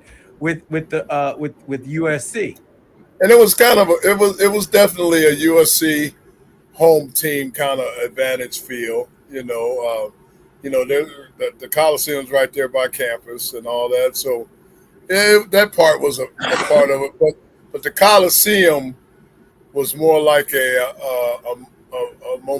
monumental thing for LA more so than just USC. The Coliseum itself, all the history with the Coliseum. Well, you got the Olympics there. I mean, that wasn't deemed USC's home field. It was deemed as the city of LA's home field. Exactly. So which made it livable for me, to say, hey, we're playing in the Coliseum. And I had a good time playing in the Coliseum. The only thing about the Coliseum I hated, you ever play in the Coliseum? Yes, I did. I played professionally there. That walk from the field up to the locker room, up that hill inside the tunnel, man, that's probably one of the worst. Well, I guess Michigan got that damn hill walk up to the locker rooms. Hill. Yeah. We got a ramp that goes up Man, I hated that. It's 100,000 seats. I mean, we dug deep into the ground. If you think about it. And the Coliseum is something similar, man. When you leave the field, you got to walk up that whole ramp, that big old ramp for about a quarter of a mile up to get to the locker room, and then you got to go back out for a second half. I hated that walk. But the worst thing I can remember of all time, you ever play up in Stanford? Yes. No, I don't even like that. You remember that walk from the visitors' locker room to the stadium? Yeah. That was ridiculous. They just wanted you to get wear you out. They wanted to wear you out. Exactly. I was like, come on, y'all can have a visitor's locker room a lot closer than this. And then you got to walk through that path with all their fans and everything. Yeah, you walk through the fans. That's pretty much it. Kind of like walking through the fans, something like that. Yeah, man. I hate it. That's the worst. I don't know. I thought they would have changed it by now. I don't look like they have. Oh, they want to have that home gate, that home team atmosphere, like you said. Yeah. But I'm not a Rose Bowl proponent. Not that's your home Rose Bowl stadium. has a lot of pageantry. I mean, look, It does. it does. I mean, it's a lot of people who live in the Midwest and on the East Coast. They love it because you got the mountains in the setting. You got all of that glory, all of that God gave you. And nobody else built that, but God built that. And so you get that shot. And I can tell you the view that I had. I had a view when we were playing in the Alabama in the Rose Bowl, and Blake Corum scored that touchdown. It was going crazy, and cameras were just going off because that was it's a beautiful view from the Rose Bowl. Well, it's the granddaddy of them all. As But you Keith Jackson your problem is your students don't want to travel up to the Rose Bowl. Or you can't get them up there. I mean, didn't they have buses? Don't they allow buses to? Oh yeah. You know, I went to the alumni game not last year, the year before, where we honored Ken Easley. You know, for going in the hall. And man, you know, we rode the buses over, but even we were supposed to be VIP kind of thing, and where they parked the buses, you still had like a damn half mile walk. I was like, God damn, you know this, and it was okay. But then once you get inside, it takes you forever to walk around to go to the others. Don't decide to get up and try to go to get to the concession stand. And then I think Michigan is similar, but not as bad. They still got them old wooden bleach seats. We got rid of those seats. Oh, did you? We got rid of those the wooden seats. I mean, we don't have that no more. You sit on them wooden seats, man, and by third quarter, your butt is raw, and you're sitting there, and you're sitting next to somebody because you know there's no space between, so you're shoulder to shoulder. And I don't. It was cool to go there back in the day to say you went to the Rose Bowl and saw whomever was playing, but just as your home stadium, go there every home game. I'm not for it. I'm not for it. They've tried to fix it up a little bit. I mean, I know they tried to do the suites and everything like that. They try to fix it all up and make it look good. I just call it a Band-Aid, really. It's just yeah. Well, they did one thing I love, and they built the Terry Donahue suites out there. You know, my college coach. Right. Yeah. They gave him a statue outside the Rose Bowl. Really? And yeah, he's got a statue outside the Rose Bowl, and they have what they call inside like the Terry Donahue suites area, which is really nice. Wow, Terry Donahue must have did really well at UCLA. Oh yeah, he was he's in the College Hall of Fame, and he's ranked as one of the top college coaches ever, victory wise, and yeah, Terry Donahue he was a great coach. Great coach. I loved playing for him. Yeah, that's crazy. Good man, and we lost him a 3 years ago. But good man, there's a Terry Donahue statue outside of the Rose Bowl. That's cool. That's cool. Yeah. So big TD, we just call him Waterhead. Waterhead. Wow. He had that big forehead, so his nickname with all the players was Waterhead. So we said Waterhead. And then he get mad. All right, Lee. Whatever. So we called him Waterhead. That's funny. I don't know if we call Bo Waterhead. Waterhead.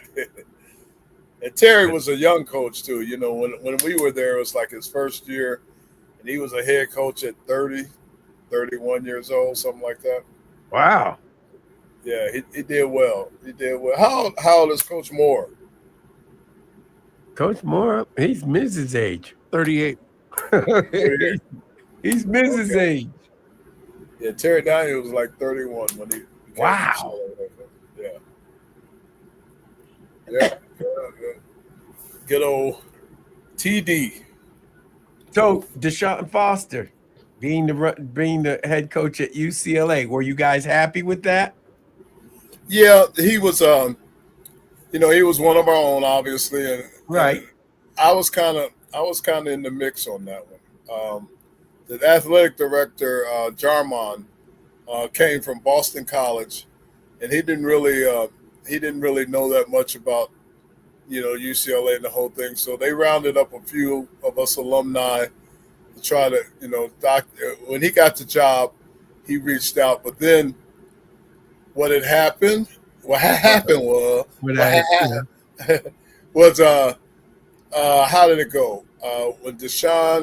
When they named Deshaun the head coach, Deshaun was putting his staff together, and we have the same agent, a guy named Jason Fletcher.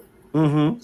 So Jason, I called Jason, and I put him with Jarmon together, and that's when they went after Eric Bieniemy and got Eric Bieniemy out there, and the whole thing to try to help Deshaun, put his staff together and all that. So I was a little involved in all of that, and I think and Jarmon came from Boston College. He was the AD at Boston College for quite a while, and he came to UCLA, and I think he's finally understanding the West Coast and all of that. So good man. When I went out there, I've gone to his office a few times and had a couple of meetings with him. So I think hopefully it can turn it around and get it back together out there. From what I've seen, they played good. They played good football early on, and I think that I just think Deshaun this was his first year where he had to take some hits. Deshaun was after you, right? You weren't around after me, so, yes. Yeah, he was after you. Okay, yeah.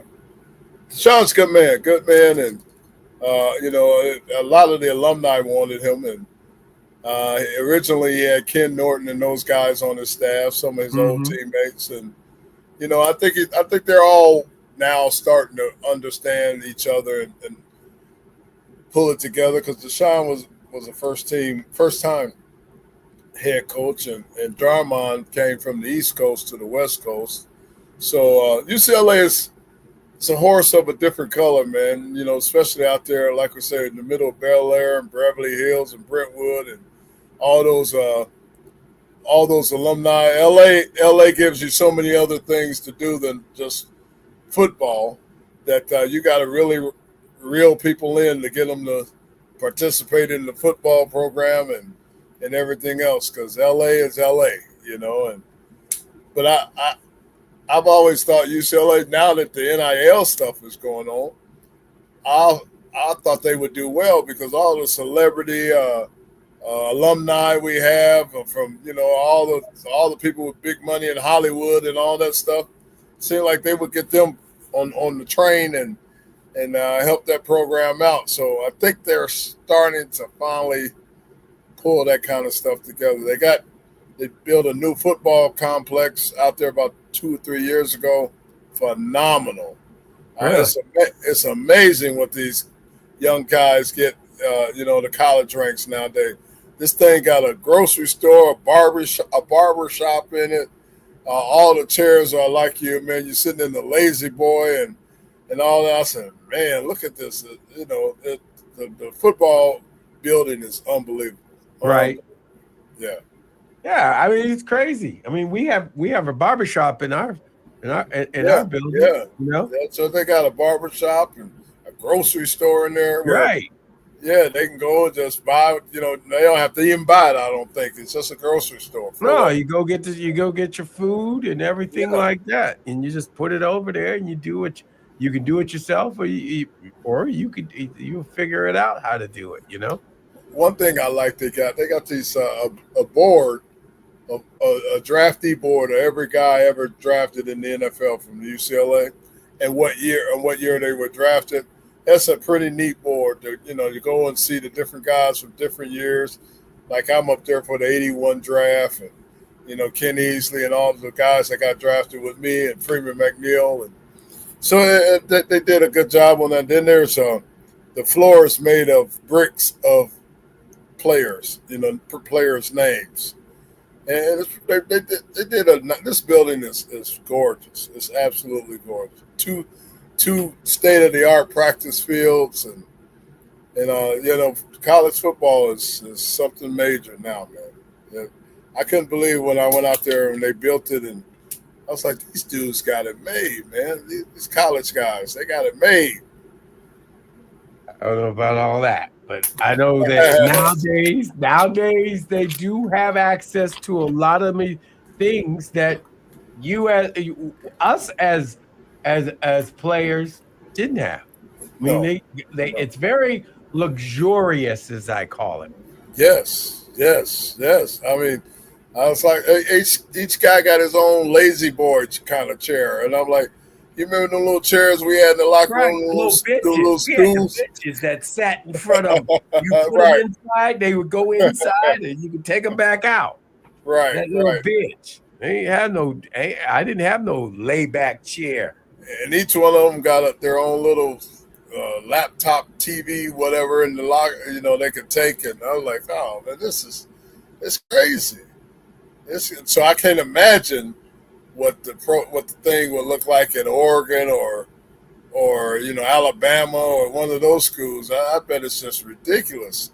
What those top schools, Michigan got a new scenario, don't they? New locker room and all that, Yeah, right? we got a new locker room. Everything's going well. So yeah. Yeah, but those top notch, those football programs that's been around forever. Man, I imagine I hate to see what the Alabama football building looks like. That building they built down there is incredible. I bet. I'm an old school guy that says if we had this, we would have won like 7 national championships. I know. Those true football powerhouses, man. Over the years. So, well, times have changed, man. I don't want to sound like an old hater. That old man get off my lawn kind of guy. Exactly. No, I'm good. I'm happy for him. I mean, look, it's good that. Am I jealous of those guys? No, I'm not jealous of those guys. I'm good. It's good to see that things have changed for the better for Yes. athletes. Yeah, I agree. mean, the things that we had, they were good, but they weren't the greatest. Oh no! When I went to UCLA, we were sharing the weight room with other sports, and that whole thing. So, but then they finally got their own. I think about my senior year, we got our own separate weight room and all that. So they got better with it. But nowadays, it's amazing, absolutely amazing. Well, that's great. I love to hear that. That's what I love to hear. Yeah. Well, we need to go to a break. And when we come back, we got Sean on the other side from 24 Cheesecakery on the other side. You're listening to the M Zone, something you're just going to have to visualize, Big Sweet, when you see the food. I know, man, I don't like visuals. They got smell-o-vision? I don't know. We'll work on it. I'll have Miz work on it. You're listening to the M Zone on the Big 1050.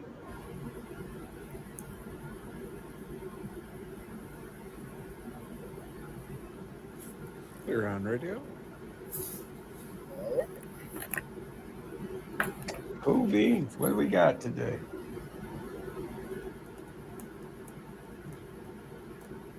Sean. Where's Sean at?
All right, we're coming back from break, guys.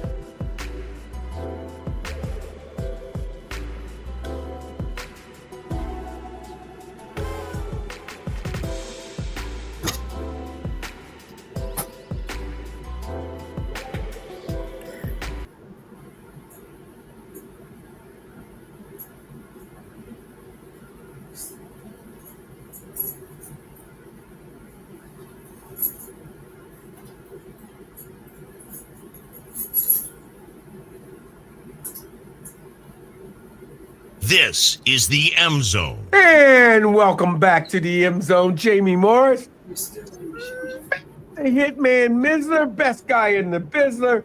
You got the center of attention, Big Larry Lee, Big Sweet himself.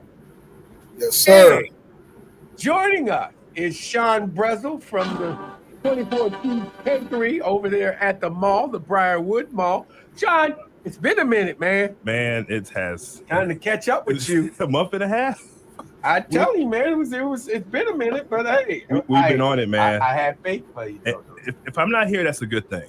You know, Okay. that means we're really doing something. If I'm not at the store, I'm with the fam. You know, summertime, so a lot of things open up vacation wise for me a little bit. So I'm able to come around when I can. But if I'm not here, man, we got weddings, we got graduate parties. You know, we got the art fair coming up.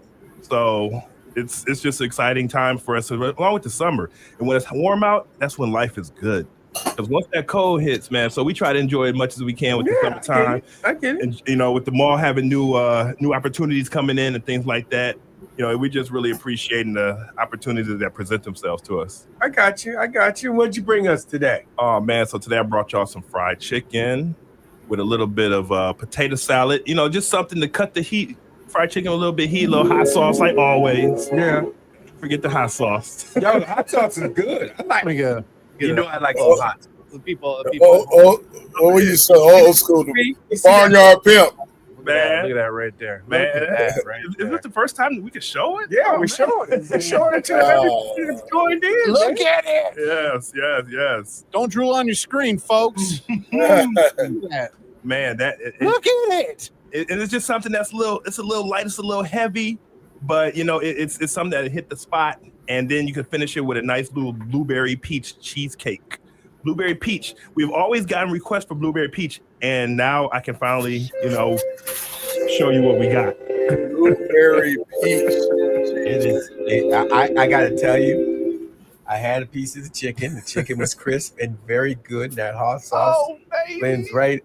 That cheesecake. Oh my God. Ooh, Lord have mercy. Peach blueberry cheesecake. That's Yes. incredible. That's Yes. incredible. Yes. Larry, you missing out. I tried to give you a taste screen or a side screen. I mean, it's Hey, you're where rolling. you think the nickname Big Sweet come from? Man. I just got a drool right now. I appreciate it. Hope we can get something your way, sir, because you know we aim to please, and you know one thing about us is that you know we want everybody to try the product. We want everybody to enjoy something that's going to make you really feel good for that day, for that moment, and you feel like you're busting your pockets trying to do so. And that's just why I think a lot of people when they come around the mall, they look for something, something that's either sweet or delicious or something not too financially unstable. Well, I'm very fluent in speaking food. Wait, we all. Man. And just being in an environment where we get all different types of people come into our store, and the one big thing that we really harp on is that our dietary environment. A lot of people say dietary restrictions, and I don't think it's a restriction. I think you know what you can have and you know what you can't have. And for us, we just want to be able to provide for anybody that walked to the store today, from a kid that came in early today just wanted a hot dog without the bun, all the way to somebody that just wants a potato salad and some fried chicken. So it's always something out there for someone. So it sounds like good comfort food, man. It is. Yes. It is comfort. I'm comfortable. I can't wait to come partake. And one thing about comfort food, and then we also like to branch off, with our risotto dishes, and our white wine rice pilaf, and our chicken kebabs, and when we do gnocchi and things like that, for people just to have something that's light. But during the summertime, we go with the fried food because we know people outside a lot. You know, and they're not just sitting in their house, you know, just gaining the weight. You know, they're outside, so they eat a little fried food. They can, you know, treat themselves a little bit. Then when the summertime comes, you know, we give them something a little more light. Okay, I gotcha. Man, well, I can't wait. I cannot wait because I love some good food. Yes. And, you know, one thing that's been happening a lot this summer is a lot of people, you know, they know about the new Planet Fitness opening up across from us. And it really attracts those that just want a nice smoothie, because when a lot of people, they come in, they'll say, I want a smoothie now, but I'll take a cheesecake for later.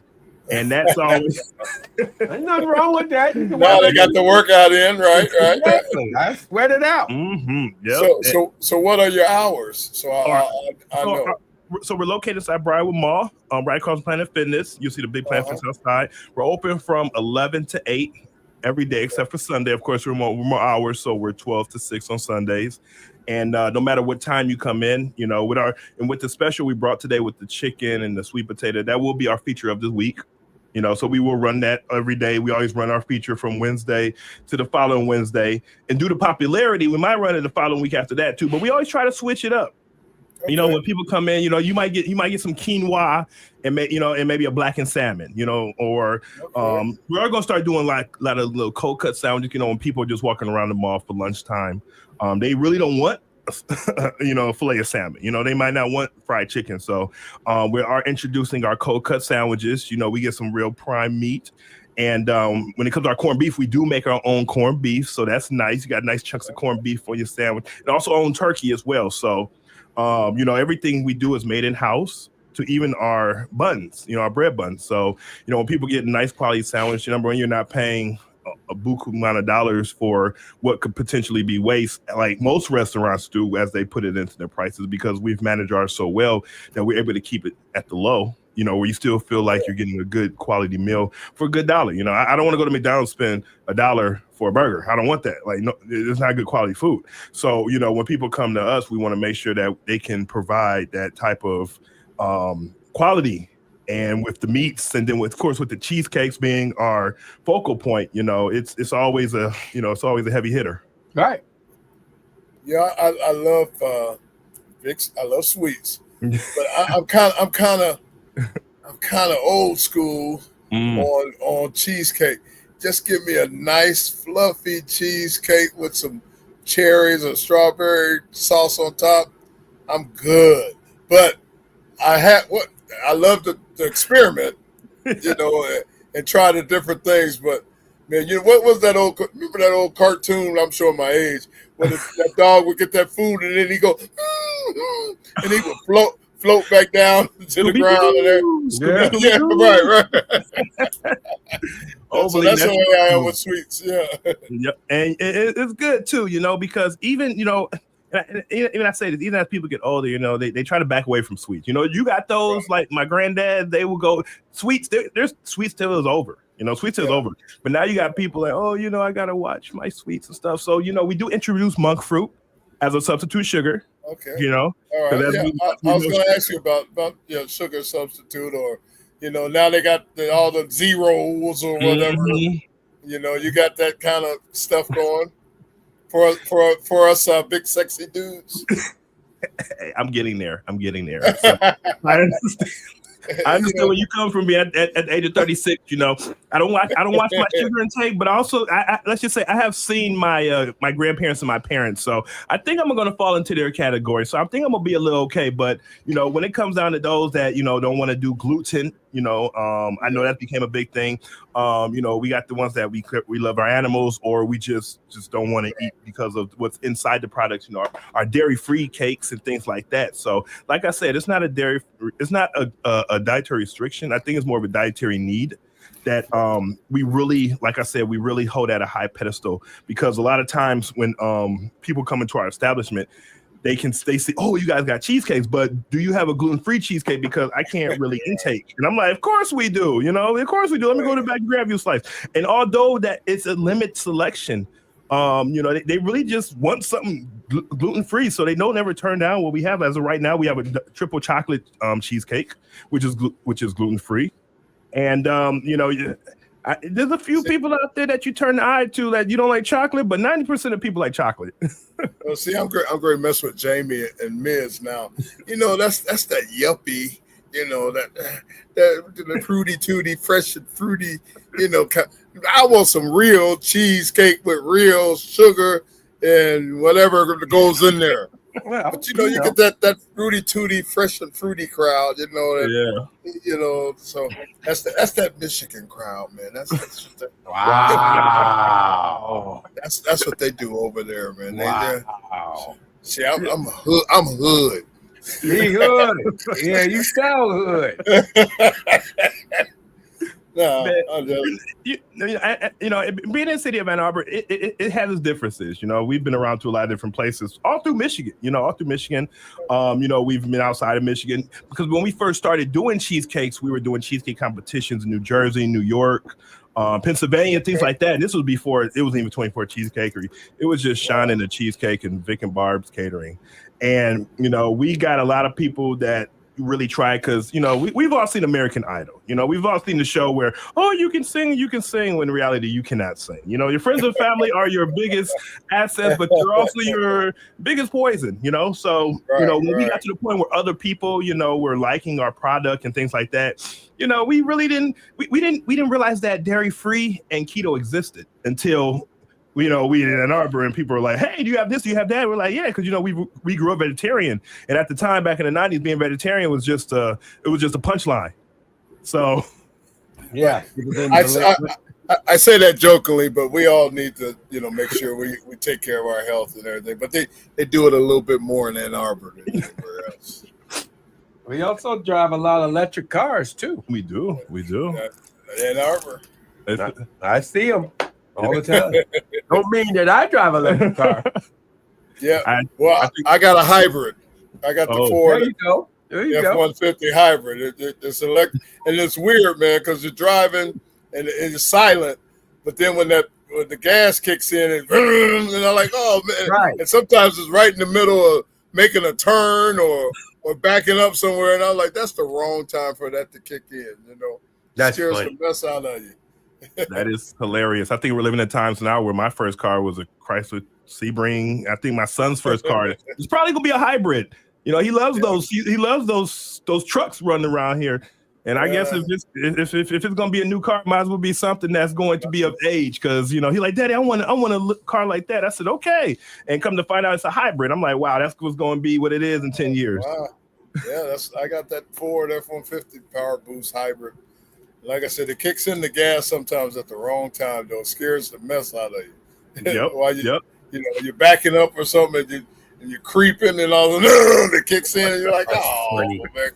It scares the mess out of you. Yeah, and that's the change we have, you know, and we adapt with the changes. You know, when it comes down to food, food's gonna always history repeats itself. Food's gonna always be what it is, but it's gonna always be something added on. Before it was keto, it was vegan, then you got keto, and then you have the gluten-free, which fell in there somewhere. And these are things that we never even talked about when I was coming up, you know, because I was a baker when I was young, making bread and stuff like that. So I didn't even know there was a gluten-free.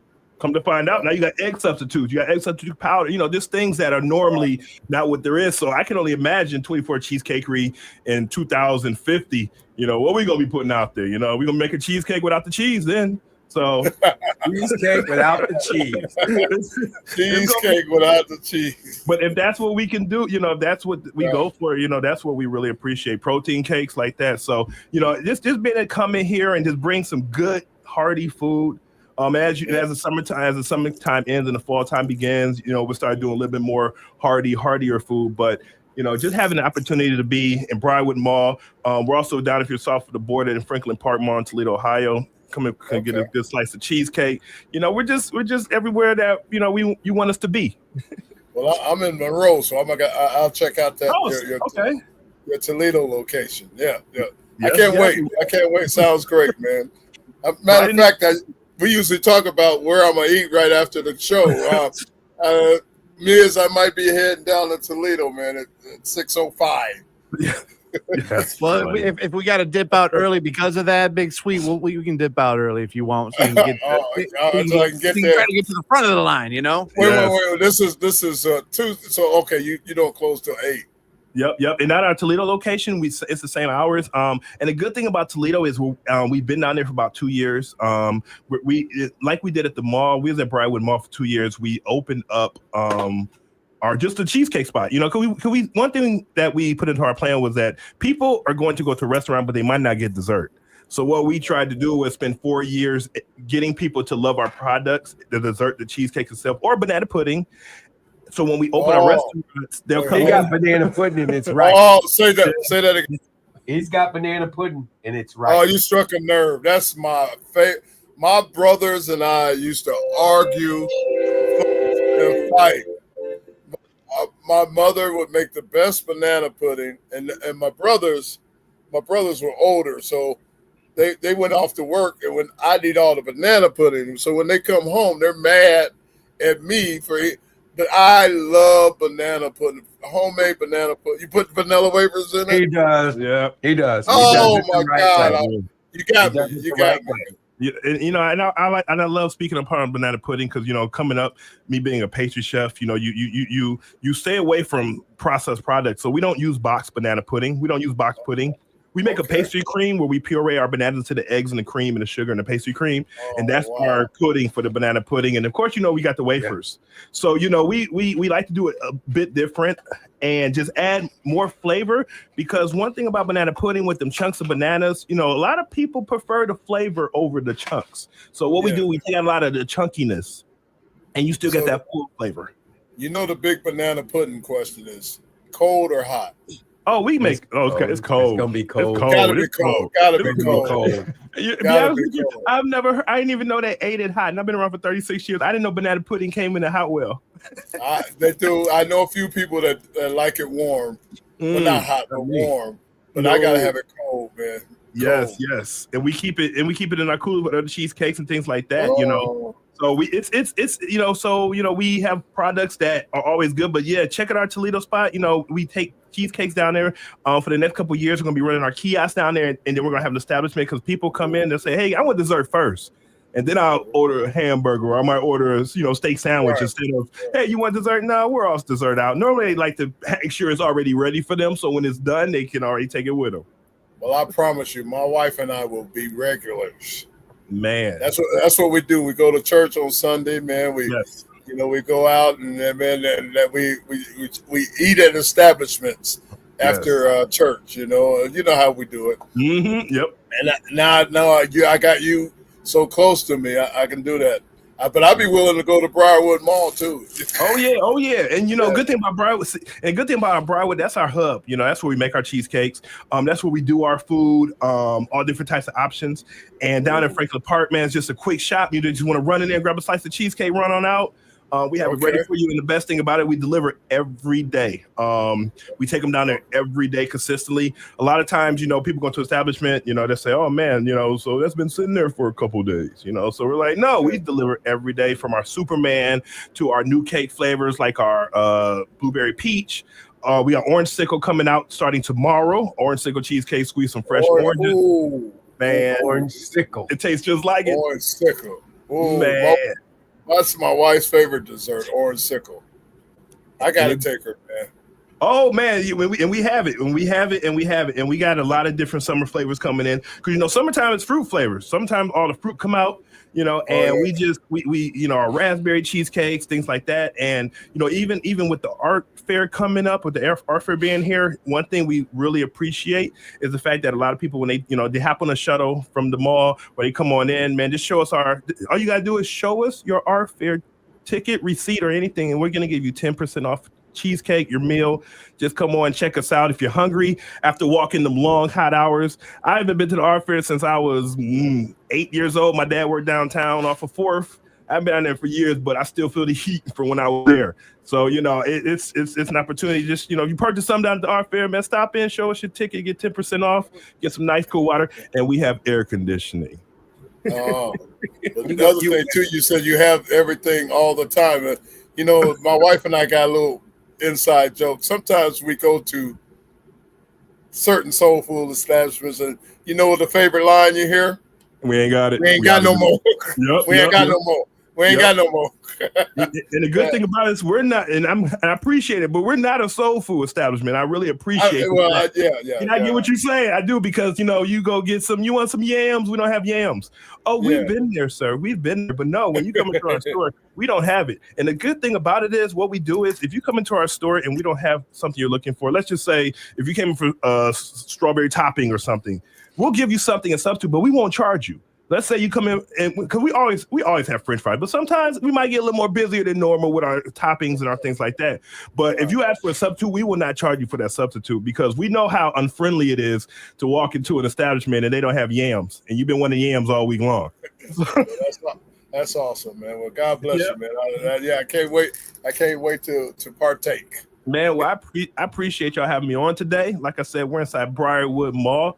Across from Planet Fitness, come in for some good eats and good treats. We're down in Franklin Park, south of the border in Toledo. Come down there for some good treats, or you can give us a call at 734-489-4707. I know we have a new number, but I totally forgot what it was. So I'm just going to give you our main number until I remember it again. And yeah, if you just want to check us out at 24cheesecakery.com on the web, maybe order some cheesecakes, just call and say, hi, I heard you. I appreciate you. And we really appreciate it. But if you're at the art fair, man, just show us one of your tickets, show us a receipt or something, and we'll give you 10% off your order. Get some good food, something just to get you out of that heat again. And yeah, looking forward to being here next week. Right. Thank you. Awesome. See, it's always good. Hey, Sean is a great guy. I love it. He's the owner of 24 Cheesecakery over at the Briarwood Mall. Yes. And down in Toledo. Yes, Franklin Park. We sure is. Stop by our kiosk, grab some cheesecakes, run in and run out. And man, we just hope that this continues. The summer continues just to be blossom for us. And man, next thing on our agenda is my family vacation. So I'll be seeing y'all soon. I will be here the following week, not this coming week, but the following week. And we're gonna have we got some more sweet treats for you all. And I might bring that orange sickle in because it's gonna be a hot one. Yeah, I want to try that orange sickle. I will be in the studio. Man, good to meet you, Mr. Sweet Larry. And man, look at that. Just look at it glisten.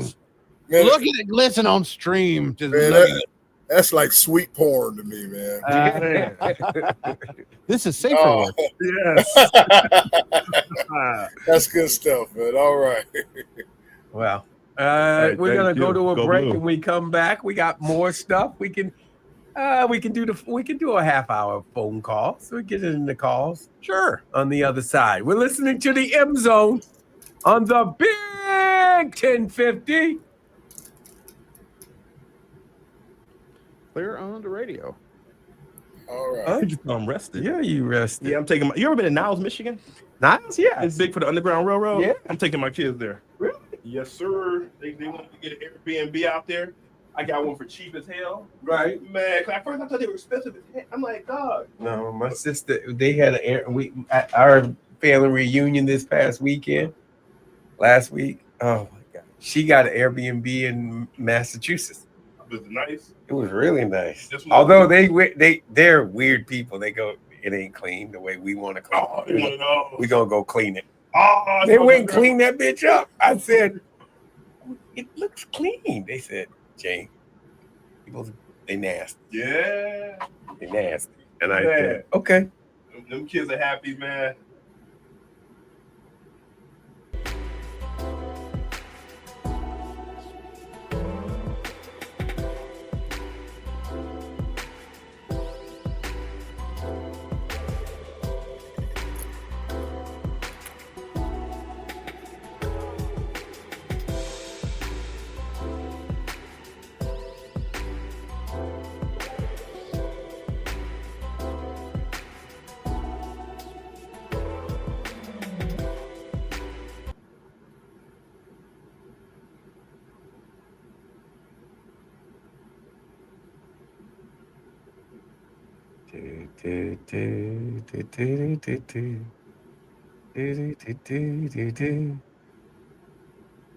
Yeah, I can't wait to get some of that.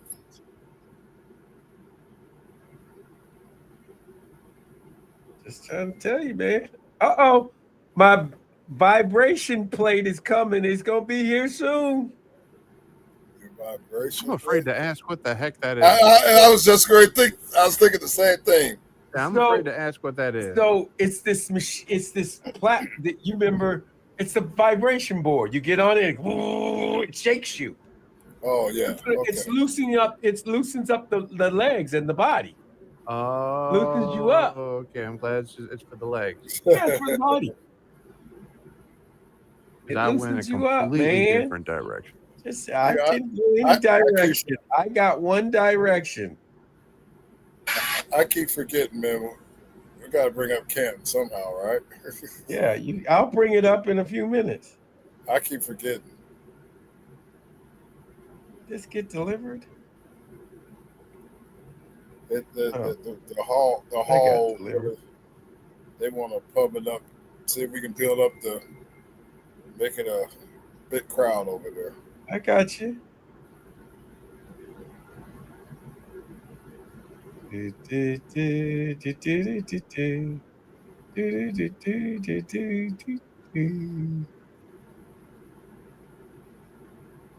But what am I gonna eat today? I notice my wife don't cook much dinner anymore, so I had a meatless we got pesto panini sandwich, toasted sandwich.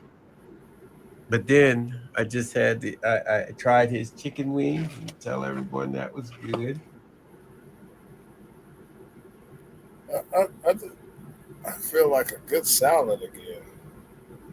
Now it's always good. I was thinking about getting a bowl of getting some what do you call it? What do you call it? A bowl of salmon and rice and everything. Oh, one of them. What do they call those? Well, the bowls, but yeah, there's this place down here called Public House. They got great salads. There you go. A little expensive, but we'll go get a salad, I think.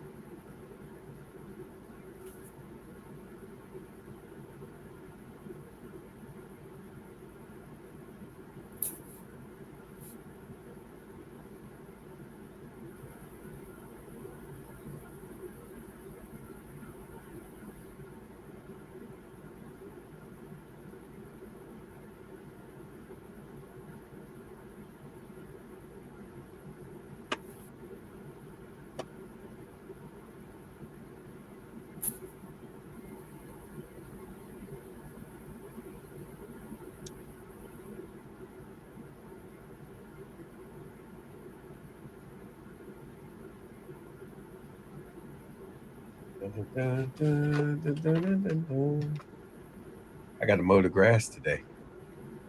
Although the fertilizer man came by this afternoon. So do I mow the grass today or do it wait until do it tomorrow? I say wait till tomorrow. Let it ferment. Is that the word? Could be a word.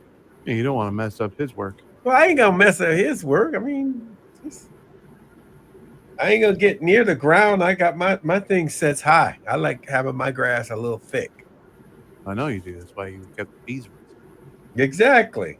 The son of Randy Moss. All right. Son of Randy Moss. Break, stand by, guys. That was a little thing on the it came up, popped up.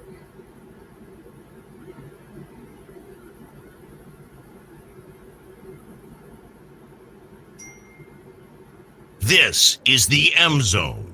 And welcome back to the M Zone. Jamie Morris, Matt the Hitman Missler, best guy in the Bizzler, and you got the starting center, the guy in the middle, the guy who takes up all the room in the room. You got Larry Lee, Big Sweet himself. all the room in You the should. room. Hey, this cheesecake is good. I ain't gonna lie to you. I Oh didn't. man, rub it in, rub it in, rub it in. I'm sorry, Larry. Like I'm being respectful and not having my cheesecake until later, man. There you go. Thank you, Miz. One of y'all got some tact. Big man respect big man. You know. You're right, man. It's a big I man. didn't eat the whole thing. I got some. I I didn't eat the whole thing. What kind of excuse is that? I didn't eat the whole thing. That would have been rude to eat the whole thing on you.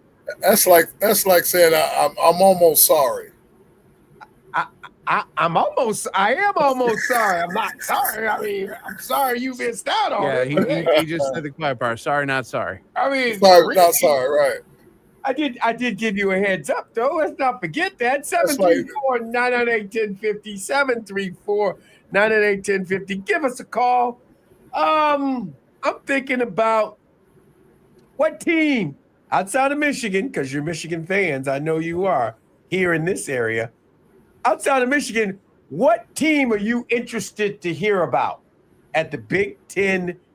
What do you call it? The Big Ten Media Day. Media Day. What other team do you want to hear about? Is it Ohio State because that's your rival? Is it Michigan State because that's your in-state rival? Or are you a Finetti fan and you want to hear about Indiana? Are you Kurt Finetti? Yes. And or are you a fan of one of the teams on the West Coast? Like my man Big Sweet, man, over there. He he wants to hear what the UCLA coach Deshaun Foster wants to say. And not UCLA. UCLA. I didn't say UCLA. I know my man yesterday. What was his name? Man, would be. You know what? He's listening to us right now. 734-998-1050. What's up, Hadley? I don't even have to put his name down. Yes, that was me, Larry. How dare? I'll honor you, Larry. I'll talk about UC Law. How's that? Does that work? You just can't say it right. University of California at Los Angeles. Hey, Larry, I don't know if you knew this, but UCLA is very famous for something. They were the very first school to win 100 NCAA championships. You know what? I hadn't heard that one. That's why the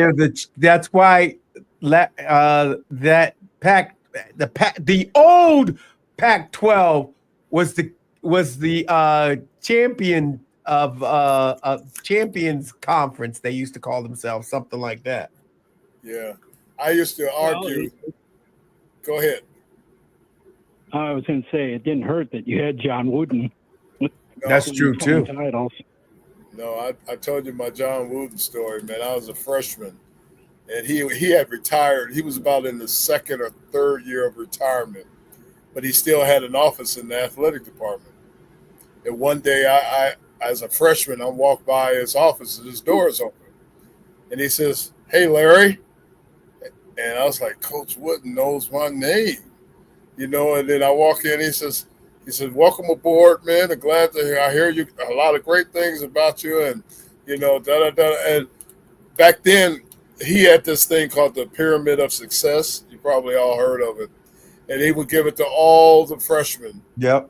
And he signed a pyramid of success and gave it to me, man. And I was just like flabbergasted that John Wooden knew my name, man. And I was like, oh my God, John Wooden, that's Coach Wooden, So good, great man. He would still walk on the track every day, after retirement. He was in his upper 80s or something like that. And you could see him every day on campus walking around the track. Larry, did you ever try to maybe get into basketball at all, to do that as a profession, or was it always football? No, I mean, I got a funny story about that. I was a pretty good basketball player for a big guy. I had like over a 40-inch vertical leap, and in high school, I was all state in football, and I played basketball with all the basketball players. And I made it to the state in wrestling, I probably would have won the state my senior year, but my dad died, and so I didn't even go to the state finals. I qualified for the state. So, but the inside story, our high school coach in our high school was known for, we won basketball championships pretty regularly. And the basketball coach wanted me to play basketball so badly that I wrestled because the football coach was the wrestling coach. So every time the basketball coach would see me, he'd say, "It's a damn shame you're not playing basketball." It's a damn shame you're not playing basketball. And they won the state, a couple times. And we had a guy, my senior year, he was a junior, all-world, Dwight Anderson. If you were to talk to Isaiah Thomas or any of those guys, they'll tell you Dwight Anderson was one of the best players of that era. And he went to Kentucky and got a long story after that. But man, yeah, I was a football guy, and I won the state in track too. I won the state in the shot put, and I got third in the discus at the state. So I was one of them big, smooth athletes from high school, but I wanted to play basketball in the worst way. But the football coach was the wrestling coach, so I wrestled. So I'm a basketball guy. Excuse me? How'd you do it? I made it to. I qualified for the state in wrestling, but my dad died. My dad died, right. And so I elected not to go to the state championship, or try to, win it or anything. But at UCLA, Pauley Pavilion was NBA basketball heaven during the summer, this time of year. And so a couple of times, Magic and Kareem and all of them would be at UCLA playing pickup basketball. And man, I would, how you do, I pick up basketball. You got next, and so I never really played. But then one time, the gym was kind of vacant, and I got to play with Magic and those guys, and they was like, "Oh my God, the big dude can play!" So they start picking me on a regular after that. So I used to run up and down the court with Magic and those guys at Pauley Pavilion. You would have loved if you were a basketball fan, you would have loved Pauley Pavilion this time of year. It was like NBA All-Star game. All the NBA guys came to Pauley Pavilion to work out for the summer. And it was great summer basketball at that time. Very cool. All right. I love my basketball. Yeah, I know. The school you want to learn about. If you want to learn basketball, that was the school at the time. 10 national championships in a row and all that stuff. You know the rest. Larry, real quick on that, you probably knew this, Lou Ansunder almost came to Ann Arbor. I didn't know that. He was originally from Milwaukee or something, right? No, he's from New York. New York, you're right. You're right. New York. Yeah. I didn't know that. I didn't know he almost went to Michigan. Yeah. That's a no story. I want to get to know more about Michigan State. 3 losing seasons in a row. They're going to be chomping at the bit to get back on the winning ways and at least get. I think all the fans right now say if we get to a bowl game, we'll be happy. So anything from 6-6 on up, I think that's basically what I'm looking for. But I want to see what their coach has to say now in this second year and see if he can get them back on the right track and stuff. And as an honorable mention, I want to see what USC does. Lincoln Riley is going to be on the hot seat if he doesn't. Oh, he's on the hot seat. He's on the hot seat. Oh, he is. Yeah. Well, he'll be more on the hot seat if he doesn't make a bowl game. They've given him a ton of money. Yep. Yeah. How much is he making now? Not just money he makes. It's about the NIL. They funded him a ton of money. Oh. He's got to win now. Right. Right. That's right. He's got to. But that would be my 2. And of course, we're always interested to see what Ohio State has to say and stuff. Did you hear what Lane Kiffin said? He said he thinks Nick Saban might come back to coaching. Nick Saban is not coming back to coaching. Lane Kiffin is an idiot for saying that. Say that. Yeah. What would make him say that is he's just adding some controversy, always trying to take it off himself. He put Nick Saban out there on blast. Nick Saban responded and said no. Miss, what's he call his wife? Miss? Oh, I can't remember. What is her name? Miss what? Miss Nancy. Miss Nancy. Is it Miss I Nancy? think so. No, that ain't Miss Nancy. It wasn't what's his name? Channing Crowder, or what's his name? Used to call her. Yeah, it was Miss. Wasn't Miss Nancy?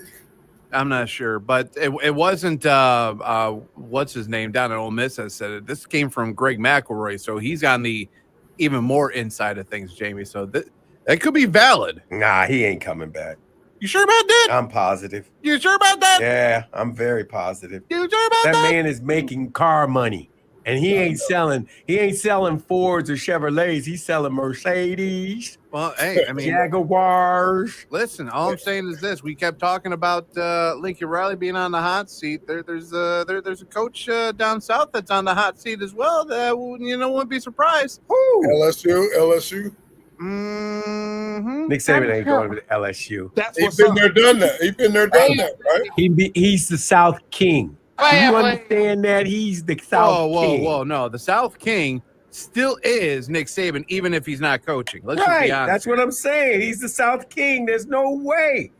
He doesn't have to go to LSU again. Listen, maybe he's sick and tired of doing Airbnb commercials. I don't know. He's making so much money away from so much money off of that without the headache and the pressure. So yeah, I think he's done too. Hey Jamie, when Bo coached and he went to media days, did they take players with them? He did. Did he take you? At my senior year. All right. I do not like the Chargers a gold uniform. Go ahead. I'm sorry, Hadley. What were you saying?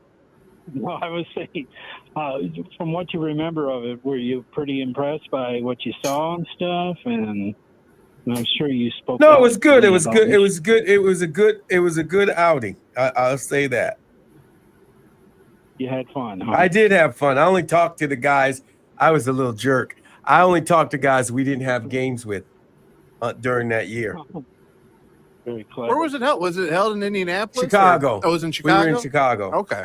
I wasn't sure if they, obviously the way things have changed, obviously with the conference, realigning over, obviously since you all the way to now. I wasn't sure if it was Indianapolis or Chicago, or maybe they decided, you know what, Minneapolis ain't too bad this time of year. I wasn't sure. No, you're fine.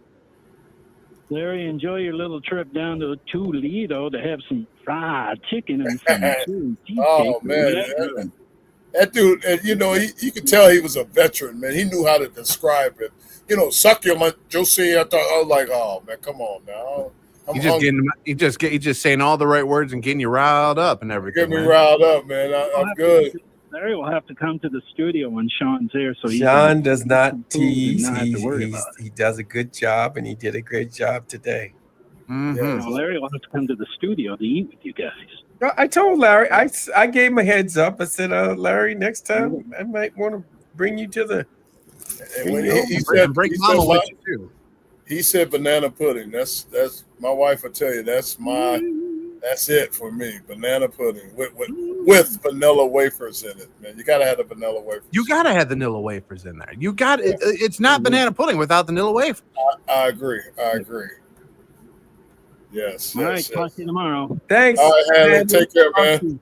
By the way, did you? So, I saw the same thing you were talking about, Jamie. I don't know, Larry, if you've seen what the LA Chargers new color I scheme sent of it to their him. jerseys. I sent it to Well, him. how about we show the people on stream? Oh my God! Who wore it better? Yeah. Oh my God! Who wore it better? Excuse me.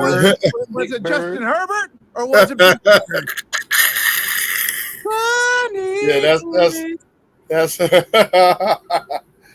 hilarious. I can't sing any more of it because I don't want to get copyright. Right. Look at that.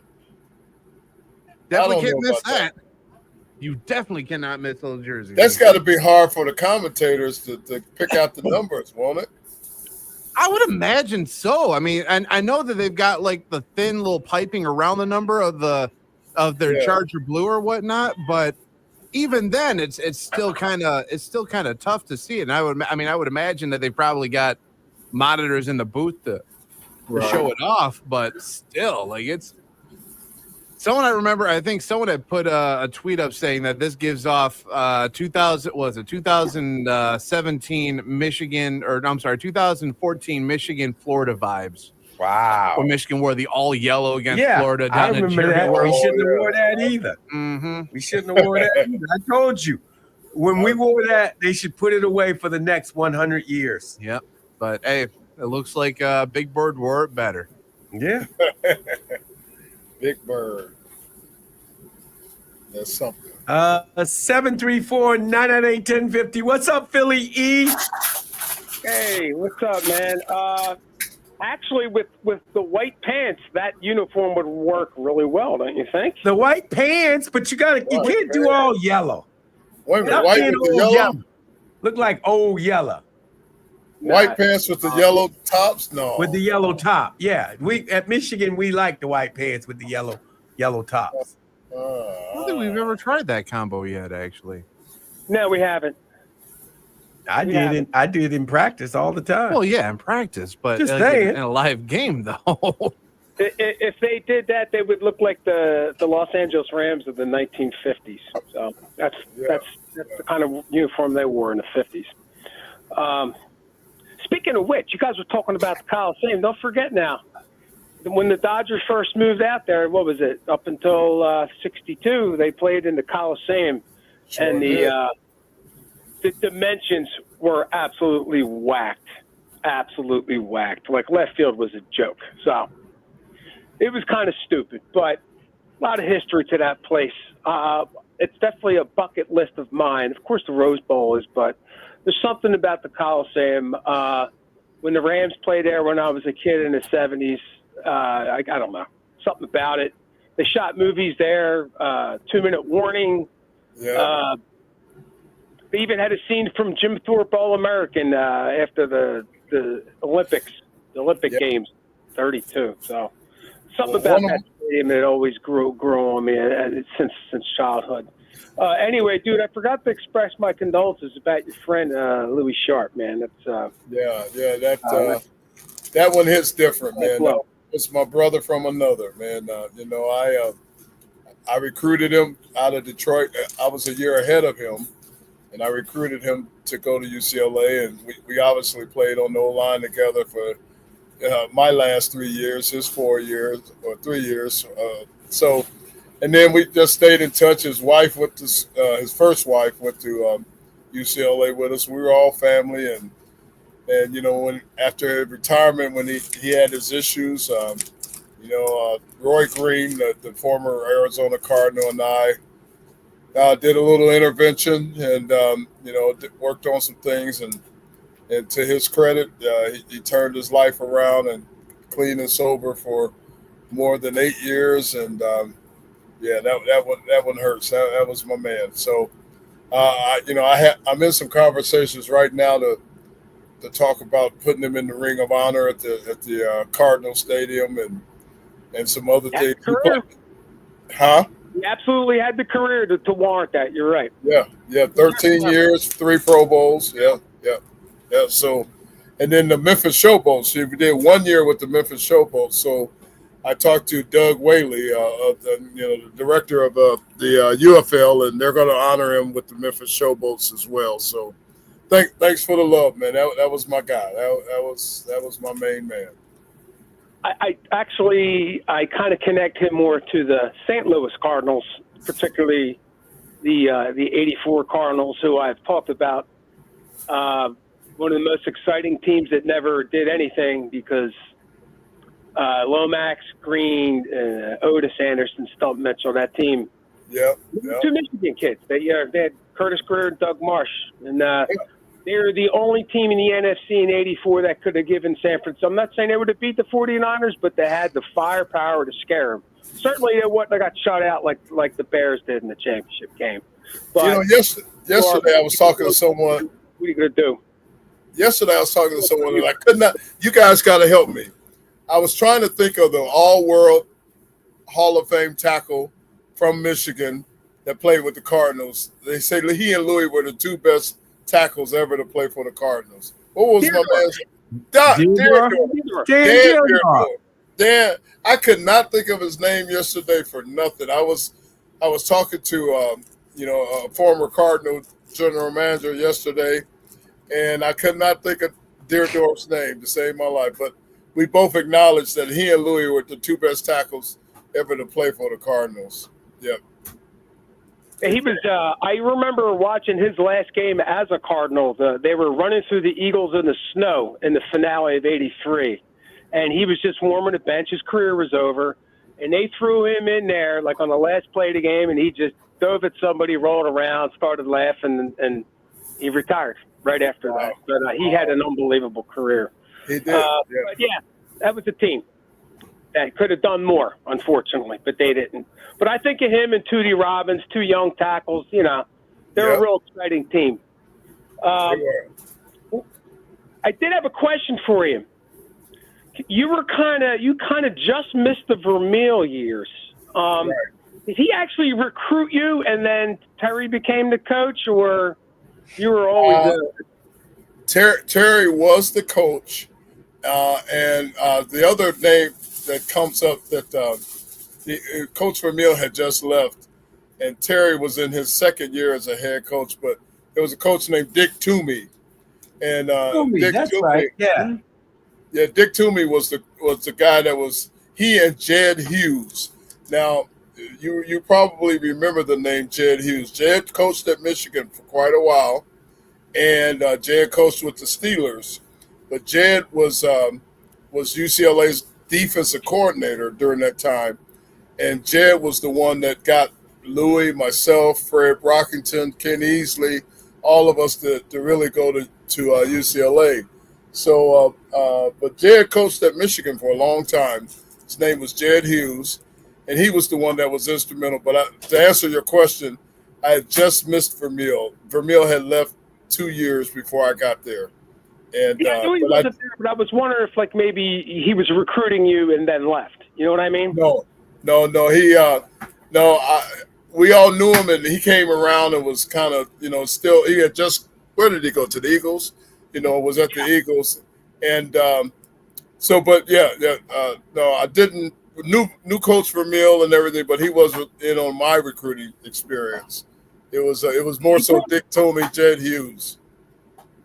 He brought a lot of UCLA guys. He brought Wally Henry and Terry and Terry Totolo. Terry Totolo. You know your stuff, man. You know your stuff. Terry Totolo. Well, the Eagles, listen, they were a freaking doormat. So when they got good in the 70s, it was a big. In fact, honestly, everything that you see today about Philadelphia football is really prologue to the Vermeil era when they made that run to the Super Bowl in '80, and it took 4 years, 5 years to do it. So, everything about Philadelphia football really is prologue to that run in 78, 79, and 80. Anyway, boys. Oh, I'm sorry. Go ahead. You guys have a good day. I'll talk to y'all tomorrow. Go Blue. Thanks, Julie. Appreciate that. Well, guys, I don't know if you're aware of it. It is the final couple days of the All-Star break for baseball. The Tigers, obviously, they play Friday night. They're back in action Friday night. Okay. They head down to where the stars shine bright.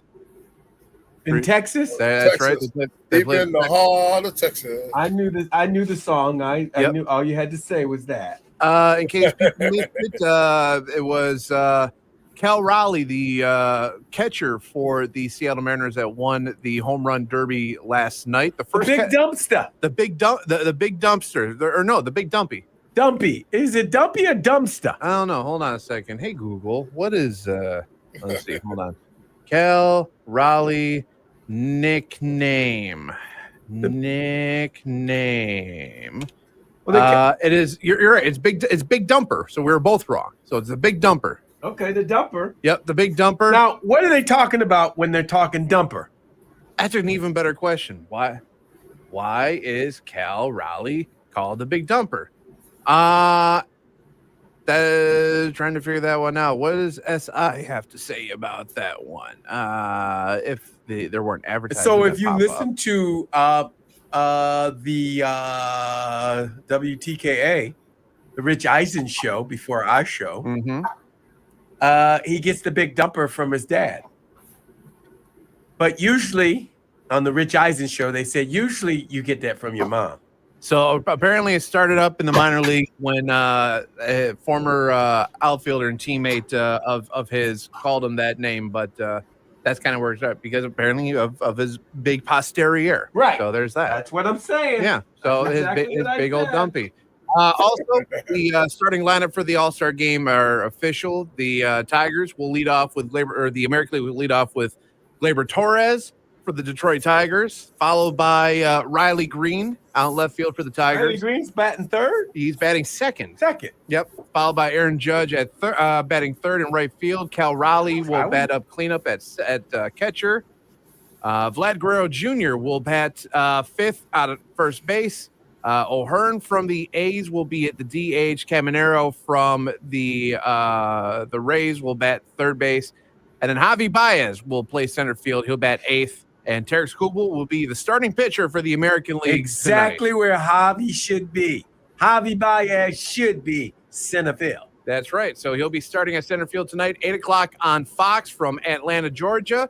And I'm going to try to keep attention as best as I can possibly do. Ooh. Yeah, I'm going to check it out. You're listening to the M Zone on the Big 1050.